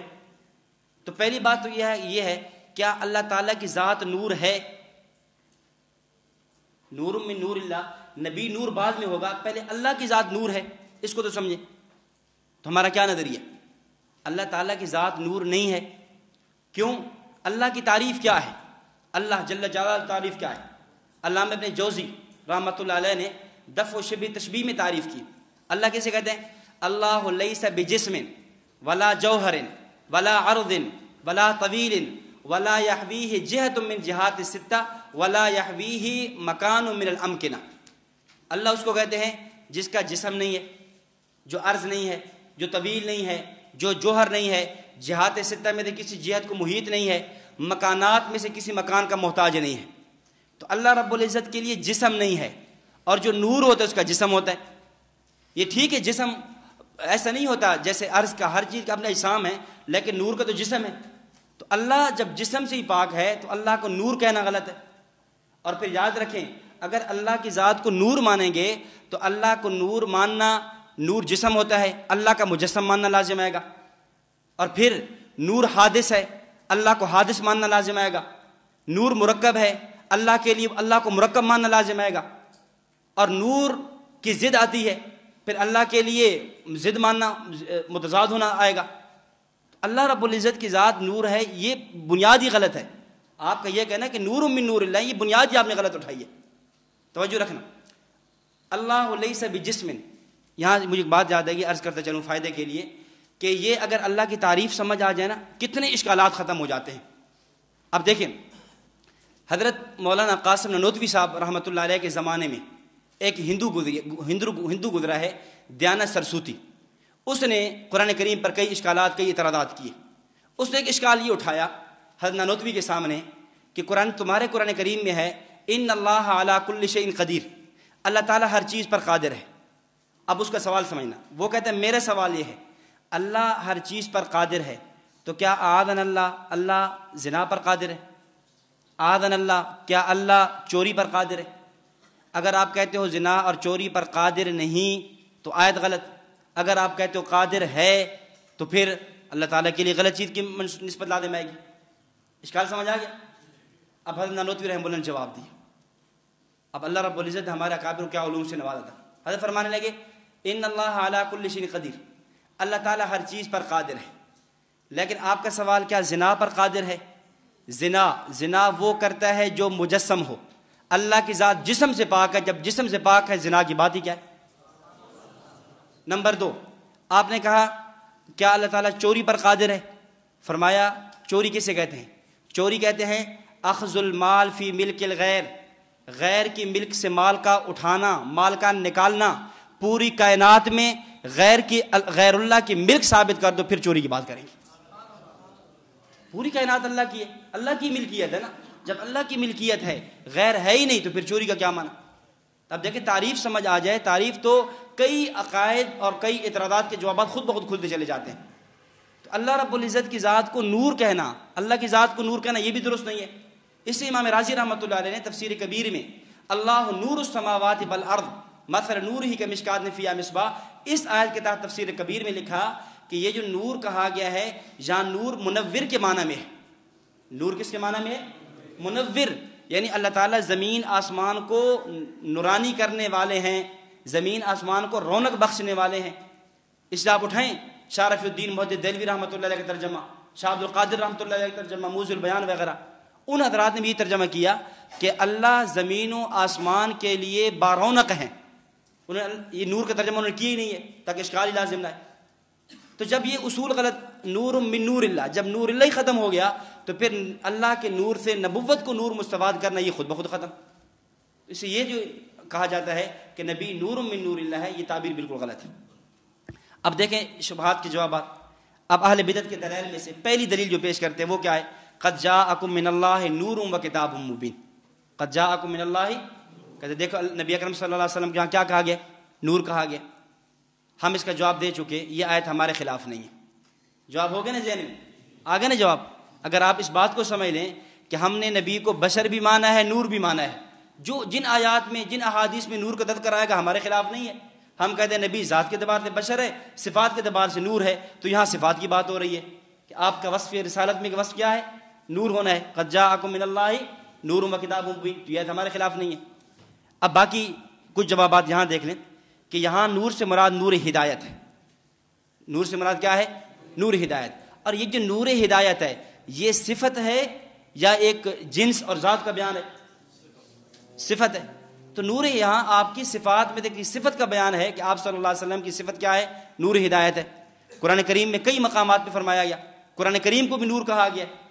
وَأَنزَلْنَا إِلَيْكُمْ نُورًا مُبِينًا. وَأَنزَلْنَا، تو یہاں جو قرآن کو نور کہا ہے، کیا قرآن کے یہ جو صفحات ہیں، صفحات کی جنس نور ہے یا قرآن کی صفت نور ہے؟ صفت نور ہے، یعنی قرآن کی صفت ہدایت ہے. نور ہدایت سے تعبیر ہے. اس طرح وَاتَّبِعُوا النُّورَ الَّذِي أَنزَلْنَا مَعَهُ، اس نور کی اتباع کرو جس کو ہم نے اتارا. اس سے مراد بھی قرآن کریم ہے. نمبر 2، دوسری بات، اس آیت کی بعض حضرات نے نور سے مراد قرآن لیا ہے اور بعض حضرات نے اس سے مراد اسلام لیا ہے. تو آیت کی جو مراد ہے وہ قطعی ہوئی. ہم نے کیا کہا تھا کہ ضروریات دین تم سمجھتے ہو، تو ضروریات دین کے لیے پھر ضروری کیا ہے؟ قطعی ثبوت، قطعی دلالہ ہو. تو قطعی دلالہ تو نہ رہی، معنی میں کیا آ گیا؟ احتمال آ گیا. اذا جاء الاحتمال بطل الاستدلال. جب چونکہ احتمال آ چکا ہے، بعض کہہ رہے ہیں اس سے مراد نور ہے، بعض کہہ رہے ہیں اس سے مراد اسلام ہے، بعض کہتے ہیں اس سے مراد قرآن کریم ہے، بعض کہتے ہیں نبوت کی ذات ہے. مختلف معنی ہے. خود انہوں نے بھی اپنی کتابوں کے اندر اس کے کئی احتمالات نقل کیے، اس لیے یہ پھر بھی تمہاری دلیل نہیں بن سکتی. اور پانچواں جواب کہ اس آیت کی تفسیر میں کسی معتبر مفسر کا حوالہ پیش کرو. اور یہ بہت اہم جواب ہوا کرتا ہے اور ہر فرقہ باطلہ کے سامنے آپ یہ بات رکھ سکتے ہیں کہ یہ جو تفسیر آپ نے کی ہے، کیا آپ سے پہلے 14 صدیوں کے مفسرین میں سے کسی نے تفسیر پیش کی ہے؟ علامہ یوسف بن نوری رحمۃ اللہ علیہ نے یتیمۃ البیان فی مقدمہ مشکلات القرآن، جو علامہ مولانا انور شاہ کشمیری صاحب رحمہ اللہ کی تصنیف ہے، اس کے مقدمہ میں لکھا. حضرت کشمیری صاحب رحمہ اللہ فرمایا کرتے تھے کہ ہمارے زمانے میں، حضرت کشمیری اپنے زمانے کی بات کر رہے ہیں، حضرت کشمیری رحمہ اللہ کی وفات 1933 میں ہے، کہ ہمارے زمانے میں جو قرآن کریم کی مختلف زبانوں میں تفسیریں لکھی جا چکی ہیں ان کی تعداد 2 لاکھ ہے. اب 2 لاکھ تفاسیر میں سے کسی ایک معتبر مفسر کا حوالہ پیش کرو کہ اس نے اس آیت کے تحت یہ بات لکھی ہو کہ نبی اکرم صلی اللہ علیہ وسلم کی ذات، آپ علیہ السلام کی جو ذات ہے، خلقت ہے، وہ نور ہے. ایک حوالہ پیش کر دو. اور یہی ہمارا مطالبہ اہل بدعت مماتیوں سے ہوتا ہے کہ آپ جو کہتے ہو کہ نبی علیہ السلام قبر میں زندہ نہیں ہیں، عذاب قبر نہیں ہے، ثواب قبر نہیں ہے، جو آیات پیش کرتے ہو، اس آیات کے تحت کسی مفسر نے لکھا ہے؟ 1957 کا پہلے کا کوئی مفسر پیش کر دو. اور اسی حضرت قاضی صاحب رحمہ اللہ فرمایا کرتے تھے 2 باتیں ہیں، ایک ہوتا ہے مسئلہ بتانا، ایک ہوتا ہے مسئلہ بنانا. ایک ہے مسئلہ بتانا، ایک ہے مسئلہ بنانا. بتانا یہ ہے آیت قرآن کی پڑھیں، تفسیر مفسرین کی پیش کر دیں.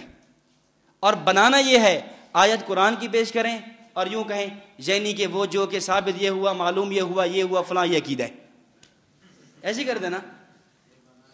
بنا دیا. تو بھئی ہم مسئلہ بتاتے نہیں ہیں, ہم مسئلہ بناتے نہیں ہیں, مسئلہ بتاتے ہیں. تو مسئلہ بتانا چاہیے, اور بتانے کا طریقہ یہی ہے کہ آپ نے قرآن کریم پیش کیا ہے تو قرآن کریم کی تفسیر کسی معتبر مفسر سے پیش کرو. تو قد جاءکم من اللہ نور و کتاب مبین, اس آیت کے تحت کوئی ایک مفسر پیش کر دو جس نے اس آیت کے تحت یہ بات لکھی جو تم کہہ رہے ہو. نمبر 2, دوسری دلیل دیکھیں, حدیث اول ما خلق اللہ نوری یا جابر, کہتے ہیں سب سے پہلی وہ چیز جو اللہ تعالیٰ نے پیدا کی وہ میرا نور ہے اے جابر. یہ حدیث پیش کرتے ہیں. ہم کہتے ہیں حدیث قطعی تو درکنار, اس کی آپ سند کے روات کی توثیق بھی پیش نہیں کر سکتے. یعنی حدیث اس حد تک ضعیف ہے, حدیث میں اس حد تک ضعف ہے.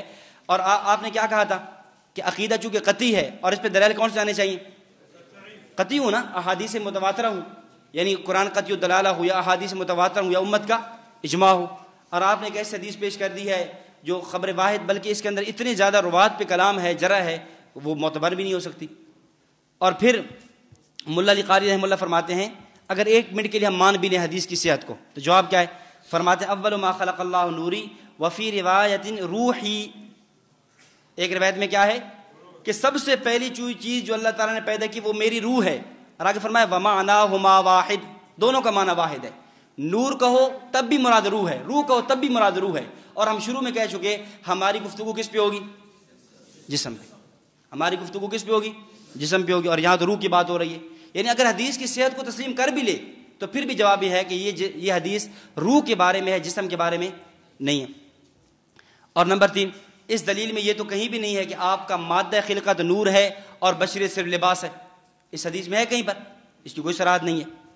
اور پھر چوتھا جواب, اگر آپ یہی بات مان لیں, اگر ہم کہہ دیتے ہیں 1 منٹ کے لیے حدیث صحیح کہہ دیں اور اس کا معنی یہی کہہ لیں جو تم نے لیا, تو دوسری حدیث میں یہ بھی ہے المؤمنون من نوری, المؤمنون من نوری. تو کیا مطلب یہ ہو جائے گا کہ سارے مومن, سارے انسان پھر نور ہیں؟ پھر تو انسانوں کی بشریت کے بھی انکار ہو جائے گا اگر یہی معنی کرنا ہے. تو اگر نبی علیہ الصلوۃ والسلام کے بارے میں نور کہا گیا ہے تو مومنین کے بارے میں بھی کہا گیا. جی جواب نمبر 5, انا من اللہ والمؤمنون منی, اس کو محدثین نے موضوع منگھڑ قرار دیے. حافظ الدنیا حافظ ابن حجر اسقلانی رحمۃ اللہ علیہ نے لکھا کہ انہ کذب مختلف فی, یہ مختلف نہیں ہونا چاہیے, مختلقن ہونا چاہیے, مختلق گھڑی ہوئی, یہ فا نہیں یہ قاف ہے, مختلقن یعنی یہ حدیث جھوٹی ہے. مختلق اختلق یختلق اختلاقاً گھڑی ہوئی ہے. جی دلیل نمبر 3, دلیل نمبر 3 کیا پیش کرتے ہیں؟ کہتے ہیں ابو ہریرہ رضی اللہ عنہ کی روایت ہے کہ آپ صلی اللہ علیہ وسلم نے جبریل امین سے ان کی عمر پوچھی تو انہوں نے کہا کہ اس کے علاوہ میں نہیں جانتا کہ ایک ستارہ 70,000 سال بعد طلوع ہوتا تھا اور میں نے اسے 72,000 بار طلوع ہوتے دیکھا. تو آپ صلی اللہ علیہ وسلم نے فرمایا یا جبریل وعزت ربی انا ذالک الکوکب, میری عزت کی قسم وہ ستارہ میں تھا. اب دیکھیں اس روایت کے بارے میں کہ پہلی بات تو یہ ہے کہ یہ روایت درجہ صحت تک نہیں پہنچتی. اس روایت کے بارے میں بھی محدثین نے اس پہ بہت زیادہ کلام کیا ہے, جروحات موجود ہے. اور دوسری بات یہ ہے کہ عقائد کے باب میں چل ہی نہیں سکتی, یہ روایت عقائد کے باب میں صحیح نہ ہونے میں تو چل ہی نہیں سکتی. اور تیسری بات یہی ہے کہ بات ہماری گفتگو جسم کے بارے میں ہو رہی تھی اور آپ نے کیا کہہ دیا؟ روح کو پیش کر دیا. اور چوتھا جواب یہ بھی آپ ساتھ شامل کر لیں کہ محدثین کی اتنی بڑی جماعت میں سے جن محدثین نے اس حدیث کو اپنی کتابوں میں نقل کیا ہے, کیا کسی محدث نے اس حدیث کا معنی یہ لیا جو تم نے لیے؟ جس طرح تفسیر کا اصول ہے نا, اس طرح حدیث کا بھی یہ اصول ہے. کوئی ایک محدث پیش کر دو جس نے اس حدیث کا یہی معنی لیا ہو جو تم لے رہے ہو. یہ اور چوتھی دلیل سمجھے, اور یہ بڑی عوامی اور عامیانہ دلیل ہے. کہتے ہیں نبی اکرم صلی اللہ علیہ وسلم کا سایہ نہیں تھا. یہ عام طور پہ آپ بریلوی خطبات سے سنتے رہتے ہیں, کہتے ہیں نبوت کا سایہ نہیں تھا. آپ کا سایہ نہ ہونا اس بات کی دلیل ہے کہ آپ کیا تھے؟ نور تھے. کہتے ہیں چونکہ بشر کا سایہ ہوتا ہے اور نور کا سایہ نہیں ہوتا, تو کہتے ہیں آپ کا چونکہ سایہ نہیں تھا اس لیے آپ صلی اللہ علیہ وسلم کیا ہیں؟ نور ہیں. ہم کہتے ہیں دیکھیں پہلی بات تو یہ ہے کہ نبوت کا سایہ تھا یا نہیں تھا, اس میں دونوں طرح کی روایات ہیں. بعض روایات سے ملتا ہے کہ آپ کا سایہ تھا, بعض روایات میں ملتا ہے کہ آپ کا سایہ نہیں تھا. آگے آپ کے فائل کے اندر وہ حدیث موجود ہے. حضرت زینب رضی اللہ تعالیٰ عنہ فرماتی ہیں کہ ایک مرتبہ حضرت صفیہ اور میرا کسی بات پہ تھوڑا جھگڑا سا ہو گیا, تو میں نے حضرت صفیہ کو کچھ نازیبہ کلمات کہہ دیے, تو نبی اکرم صلی اللہ علیہ وسلم مجھ پہ ناراض ہو گئے. کئی دن تک ناراض رہے, یہاں تک کہ ایک دن آپ نے میرے پاس آنا چھوڑ دیا. ایک دن میں نے دیکھا, میں دوپہر کو سوئی ہوئی تھی کہ ایک سایہ نمودار ہوا. تو میں سوچنے لگی میرے پاس تو کسی نبی علیہ السلام نے آنا ہوتا ہے، وہ تو آ نہیں رہے ان دنوں میں، تو یہ کون ہے؟ میں نے دیکھا تو وہ نبی اکرم صلی اللہ علیہ وسلم کی ذات تھی، تو سایہ تو تھا۔ اس طرح اور بھی کئی روایات سے سایہ کا ثبوت بھی ملتا ہے۔ ہم کہتے ہیں 1 منٹ کے لیے دونوں روایات موجود ہیں، سایہ موجود ہونے والی بھی روایت موجود ہیں اور سایہ نہ ہونے والی روایت بھی موجود ہیں، اور ان دونوں روایات میں تطبیق بھی ہے۔ محدثین نے کیا تطبیق دی ہے کہ جن روایات میں ہے کہ آپ کا سایہ نہیں تھا، ان روایات کا مطلب یہ ہے کہ بطور معجزہ کے آپ صلی اللہ علیہ وسلم کا سایہ ختم کر دیا گیا تھا، اور جن روایات میں ہے کہ آپ کا سایہ تھا، اس سے مراد یہ ہے کہ چونکہ آپ صلی اللہ علیہ وسلم کے جسم مبارک کے ساتھ کپڑے لگے ہوتے تھے، آپ علیہ السلام کپڑے تو پہنتے تھے، اور وہ جو کپڑے مبارک تھے ان کپڑوں کا سایہ ہوا کرتا تھا۔ تو جن میں ہے سایہ نہیں تھا، اس سے مراد آپ کا جسد اطہر ہے، جسد اطہر کا سایہ نہیں تھا، لیکن جن میں ہے کہ سایہ تھا، اس سے مراد آپ کے کپڑے مبارک تھے، اس لیے دونوں روایات میں تطبیق ہو جاتی ہے۔ ایک بات۔ دوسری بات یہ ہے کہ 1 منٹ کے لیے ہم تسلیم کر بھی لیں کہ سایہ نہیں تھا، سایہ نہیں تھا، تو کیا نور کا سایہ نہیں ہوتا؟ یہ تمہارا اصول یہی ہے نا کہ نبی اکرم صلی اللہ علیہ وسلم کا سایہ نہیں تھا تو آپ نور ہوئے، اس لیے کہ نور کا سایہ نہیں ہوتا۔ ہم احادیث پیش کر دیتے ہیں کہ کتنی نورانی چیزیں بھی ہیں، ان کا سایہ موجود ہے۔ صحیح بخاری کی روایت، نبی اکرم صلی اللہ علیہ وسلم نے فرمایا 7 یظلهم اللہ فی ظلہ یوم لا ظل الا ظلہ، 7 چیزیں ایسی ہیں جو اللہ تعالیٰ کے عرش کے سائے میں ہوں گے جس دن کسی کا سایہ نہیں ہوگا۔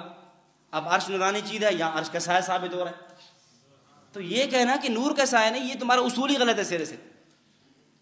تو 2 جواب سمجھ آ گئے۔ پہلی بات تو ہے کہ روایات کا اختلاف ہے، کہ روایات دونوں طرح کی ہیں، ہم نے دونوں روایات میں تطبیق دے دی ہے۔ نمبر 2، اگر 1 منٹ کے لیے آپ کے اصول کو مان بھی لیے جائے تب بھی آپ کا اصول ہی غلط ہے، بنیاد ہی غلط ہے۔ تو یہ جو جتنے ان حضرات کے شبہات تھے وہ سارے آپ کے سامنے میں نے پیش کر دیے۔ اچھا، ایک جو عامیانہ شبہ ہے نا، ایک بتی کی تقریر چل رہی تھی، وہ کہہ رہا تھا عوام کو، کہتے ہیں آپ کو پتہ ہے سب سے پہلے نبی کو بشر کس نے کہا؟ اب یہ عامیانہ تقریریں ہوتی ہیں لوگوں کو نا عقائد کو برباد کرنے کے لیے، کہ نبی علیہ السلام کو سب سے پہلے بشر کس نے کہا؟ اب انہوں نے پھر وہ آیات پیش کی کہ شیطان نے آپ کو بشر کہا۔ شیطان نے کہا نا، جب فرمایا کہ اسجدوا لآدم، آدم کو سجدہ کرو، انہوں نے کہا میں سجدہ نہیں کرتا، کیوں؟ خلقتہ من نار خلقتنی من نار وخلقتہ من طین، یا اللہ یہ جو بشر ہے، یہ انسان ہے، تو نے اس کو مٹی سے پیدا کیا ہے، اور مجھے آپ نے جو ہے آگ سے پیدا کیا ہے، چونکہ آگ مٹی سے افضل ہوتی ہے لہذا میں اس کو سجدہ نہیں کرتا۔ اب کہتے ہیں کہ سب سے پہلے نبوت کو بشر کس نے کہا؟ شیطان نے کہا ہے، اور پھر کہنے لگا اب آپ دیکھ لو اس زمانے میں نبی کو بشر کہنے والے کون ہیں؟ دیوبندی وہابی ہے نا، پھر وہ فٹ ہمارے اوپر کر دیا۔ ہم کہتے ہیں کہ آپ یہ بتائیں کہ سب سے پہلے نبی کو بشر کس نے کہا؟ شیطان نے کہا نا، شیطان نے۔ اب سوال یہ ہے شیطان نے جو نبی کو بشر کہا نبوت کی حقارت کے پیش نظر، یا نبی کو بشریت کو حقیر سمجھتے ہوئے، یا بشریت کی تعظیم کرتے ہوئے؟ حقیر سمجھتے ہوئے۔ اب ہمارا سوال یہ ہے کہ تم نبی یہ جو بشریت کی تحقیر سب سے پہلے کی ہے کس نے کی ہے؟ شیطان نے کی ہے، اور آج دیکھ لو بشریت کی تحقیر تم کر رہے ہو یا ہم کر رہے ہیں؟ بشریت کی تحقیر جو ہے تم کر رہے ہو، ہم کر رہے ہیں۔ تو یعنی جو دلیل انہوں نے پیش کی تھی ہم اسی پر لٹا دیا۔ بشریت کی تحقیر تو تم نے کی ہے، تم کہہ رہے ہو کہ نہیں بشر حقارت والی چیز ہے، ہم نبی کے لیے بشر کے قائل نہیں ہیں۔ یہی تو فرق ہے مشرکین مکہ اور مشرکین پاکستان میں۔ انہوں نے کیا کہا تھا؟ انہوں نے کہا تھا کہ نبوت اور بشریت جمع ہو جائیں۔ وَمَا مَنَعَ النَّاسَ أَن يُؤْمِنُوا إِذْ جَاءَهُمُ الْهُدَىٰ إِلَّا أَن قَالُوا أَبْعَثَ اللَّهُ بَشَرًا رَسُولًا۔ یہ کیسے ہو سکتا ہے کہ اللہ جو نا بشر کو نبی بنا کر بھیجے؟ وہ کہہ رہے تھے نبوت اور بشریت جمع نہیں ہو سکتی۔ بھئی آپ بشر ہیں، نبی نہیں، وہ یہ کہہ رہے تھے، اور یہ کیا کہہ رہے ہیں؟ آپ نبی ہیں، بشر نہیں۔ دونوں کی بنیاد ایک ہی کھڑی ہے۔ اب اس پہ آپ دلیل دیکھ لیں، اہل سنت والجماعت کے دلیل میں قرآن کریم بھی موجود ہے، احادیث بھی موجود ہے۔ اصل میں جو کہ وقت مختصر ہوتا ہے، ظاہر ہے اب ایک فائل ہے جو ہم تخصص کے اندر وہ کئی دنوں میں پڑھاتے ہیں، اب وہ یہاں ایک ہی نشست میں ختم کرانی ہوتی ہے، تو زیادہ اس پہ زور دیا جاتا ہے تاکہ تنقید سمجھ آ جائے، تنقید سمجھ آ جائے، گفتگو کا طرز سمجھ آ جائے، جو ان کے اہم اشکالات اور شبہات ہیں وہ ہمارے سامنے آ جائیں۔ باقی اس پر جو دلائل ہیں وہ کچھ فائل کے اندر بھی موجود ہیں، کتابوں میں مل جاتے ہیں۔ اب قرآن کریم میں آپ دیکھتے چلے جائیں، یہ ہمارا دعویٰ، ہم دعویٰ اگر لکھنا پڑے مناظرے کے اندر کیسے لکھیں گے کہ آپ صلی اللہ علیہ وسلم اور دیگر انبیاء کرام کا مادہ خلقت مٹی ہے، نور نہیں۔ مادہ خلقت کیا ہے؟ مٹی ہے، نور نہیں۔ اور نبی پاک صلی اللہ علیہ وسلم صفات کریمہ کے اعتبار سے نور علی نور ہے. صفات کریمہ کے اعتبار سے کیا ہے؟ نور علی نور ہے. دیکھیں دلیل نمبر 1 وما ارسلنا من قبلک الا رجالا نوحی الیہم من اہل القری. یہاں رجال کا لفظ فرمایا گیا. وَإِذْ قَالَ رَبُّكَ لِلْمَلَائِكَةِ إِنِّي خَالِقٌ بَشَرًا, بشر کا لفظ ہے. قَالَ سُبْحَانَ رَبِّي هَلْ كُنْتُ إِلَّا بَشَرًا رَسُولًا, بشر کا لفظ. اللہ یصطفی من الملائکۃ رسلا ومن الناس, اللہ تعالیٰ جو فرشتے اور انسانوں میں سے رسول کو انتخاب کرتا ہے. اور قل انما انا بشر مثلکم. توجہ رکھنا, یہاں ایک علمی شبہ میں پیش کرتا چلوں. بعض بریلوی پیش کرتے ہیں کہ اس آیت کی تفسیر میں حضرت شیخ عبدالحق محدث دہلوی رحمۃ اللہ علیہ نے مدارج النبوہ میں لکھا کہ انما انا بشر مثلکم, کہ میں تمہاری طرح بشر ہوں. وہ فرماتے ہیں یہ نبی کو بشر کہنا یہ متشابہات میں سے ہے. نبی کو بشر کہنا متشابہات میں سے ہے, اس لیے نبی کو بشر نہیں کہنا چاہیے. یعنی اگلا جملہ ان کا ہے.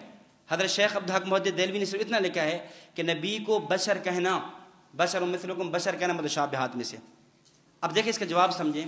دیکھیں شیخ عبدالحق محدث دہلوی رحمہ اللہ کی پوری بات پڑھیں تو اس کا خلاصہ نچوڑ یہ ہے, حضرت یہ فرما رہے ہیں کہ دو چیزیں ہیں. ایک ہے نبی کا بشر ہونا, ایک ہے نبی کا بشر مثل نہ ہونا. ایک ہے نبی کا بشر ہونا, ایک ہے بشر مثل نہ ہونا. فرمایا بشر ہونا تو نصوص قاطعہ سے ثابت ہے. ہاں بشر مثل نہ, ہماری طرح بشر ہیں, ہمارے جیسے بشر ہیں. فرمایا یہ متشابہات میں سے.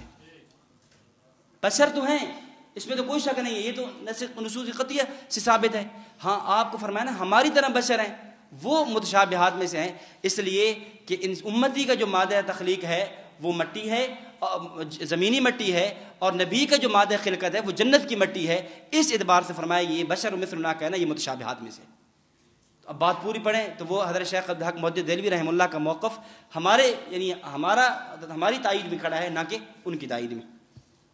اس طرح دلیل نمبر 6 قال لو كان في الارض ملائكة يمشون مطمئنين لنزلنا عليهم من السماء ملكا رسولا. تو اللہ تعالیٰ نے اصولی بات بیان کی ہے کہ بھائی زمین کے اندر اگر ملائکہ چلتے تو ہم آسمان سے ملائکہ بھیج دیتے. چونکہ زمین میں چل کون رہا ہے؟ انسان چل رہے ہیں, تو نبی بھی کون سا آئے گا؟ انسانوں میں سے آئے گا. حضرت عائشہ رضی اللہ تعالیٰ فرماتی ہیں کان بشرا من البشر, آپ بشر تھے. اب یہاں توجہ رکھیں, یہ جو لوگوں نے سخت فتوے لگائے کہ نبی اکرم صلی اللہ علیہ وسلم کو بشر کہنے والے کافر ہیں, اب آپ بتائیں یہ فتویٰ کس پہ جا کر لگے گا؟ کتنے یعنی آپ تکفیر کے مسئلے میں کتنی احتیاط کی ضرورت ہوتی ہے. آپ عبارات اکابر کے فائل کے شروع میں پڑھ چکے ہیں کہ ہمارا یہ مسئلہ, ایک آدمی مبہم کلام کرتا ہے, اس کے اندر 100 احتمال ہیں, 99 احتمال کفر کے, ایک اسلام کا ہے, تو اسلام والے احتمال کو لیا جائے گا. اور یہاں تک انہوں نے ایسے فتویٰ بازی کی کہ ان کے فتاوی سے نہ صحابہ بچے, نہ تابعین بچے, نہ تبع تابعین, اور نہ امت کی مقتدر علماء بچے. حضرت براء بن عازب فرماتے ہیں کان رسول اللہ صلی اللہ علیہ وسلم رجلا مربوعا, شمائل ترمذی. سیدنا ابوبکر صدیق فرماتے ہیں اتقتلون رجلا ان یقول ربی اللہ, صحیح بخاری, کیا تم اس رجل, اس انسان کو قتل کرتے ہو جو کہتا ہے کہ میرا رب اللہ ہے؟ حضرت جابر فرماتے ہیں قلنا اما الرجل الصالح فرسول اللہ, کہ یعنی رجل صالح سے مراد نبی اکرم صلی اللہ علیہ وسلم کی ذات گرامی ہے. حضرت عبداللہ بن عمر فرماتے ہیں سنن نبی داود کے اندر ورسول اللہ صلی اللہ علیہ وسلم بشر یتکلم فی الغضب والرضا, نبی علیہ السلام بشر ہیں, آپ غصہ اور رضا کی حالت میں کلام کرتے ہیں. یہ وہ مشہور لمبی روایت ہے جس میں آپ حدیث لکھا کرتے تھے. کسی صحابی نے کہہ دیا ابھی آپ حدیث لکھنا چھوڑ دیں, کبھی آپ صلی اللہ علیہ وسلم غصے میں ہوتے ہیں, کبھی خوش ہوتے ہیں, کبھی کیسی کیفیت ہوتی ہے, تو ہر بات نہ لکھا کریں. تو اس پہ حضرت نے یہ جواب دیا کہ ورسول اللہ بشر یتکلم, آپ بشر ہیں. اور دلیل نمبر 12 فرشتہ کہتا ہے ما کنت تقول فی هذا الرجل, ما کنت تقول فی هذا الرجل. اس پہ انشاءاللہ مفصل بحث وہاں آئے گی حاضر ناظر میں. میں اتنا عرض کر دوں کہ عجیب بات یہ ہے کہ اس حدیث سے حاضر ناظر ہونے پر استدلال کرتے ہیں. ما کنت تقول فی هذا الرجل, کہ آپ ہر قبر میں آتے ہیں, حاضر ناظر ہونے پر استدلال کرتے ہیں, اور فی هذا الرجل لفظ رجل سے نبی کی بشریت پہ استدلال نہیں کرتے. اگر حدیث حاضر ناظر کی دلیل ہے, وہ دلیل ہے یا نہیں وہ ایک الگ بات ہے, وہ دلیل حاضر ناظر کی بعد میں ہے, الرجل سے بشریت کی دلیل پہلے ہے. اسی طرح میں آج ادھر چل رہا تھا آن لائن دورہ تحقیق المسائل میں کورس 20 رکعت تراویح پر, تو میں وہاں ایک حدیث پیش کی صحیح بخاری کی, غیر مقلد پیش کرتے ہیں 8 رکعت تراویح پر. حضرت عائشہ رضی اللہ تعالیٰ فرماتی ہیں کہ نبی اکرم صلی اللہ علیہ وسلم یصلی 8 رکعات لا تسأل عن حسنہن وطولہن, آپ 8 رکعت تراویح پڑھاتے, آپ اس کے جو نا حسن اور اس کے خشوع خضوع کے بارے میں سوال نہ کریں. پھر فرمایا پھر ثم یصلی 3 رکعات, پھر 3 رکعت وتر پڑھتے. اب دیکھیں اس حدیث کے اندر 2 باتیں. نمبر 1, نبی اکرم صلی اللہ علیہ وسلم 8 رکعت پڑھتے اور پھر 3 رکعت پڑھتے۔ اب اس سے غیر مقلدین استدلال کرتے ہیں کہ نبی اکرم صلی اللہ علیہ وسلم 8 رکعت تراویح پڑھا کرتے تھے۔ ہم کہتے ہیں کئی جوابات ہیں، ایک جواب، اگر اس حدیث کو ماننا ہے تو پورا مانو، اگر 8 رکعت تراویح ثابت ہو رہی ہے تو ساتھ 3 رکعت وتر بھی ثابت ہو رہے ہیں، اور تم 3 رکعت وتر نہیں، تم 1 رکعت وتر پڑھتے ہو، تو بات مانی تو پھر پوری مانو۔ جی آگے دیکھیں،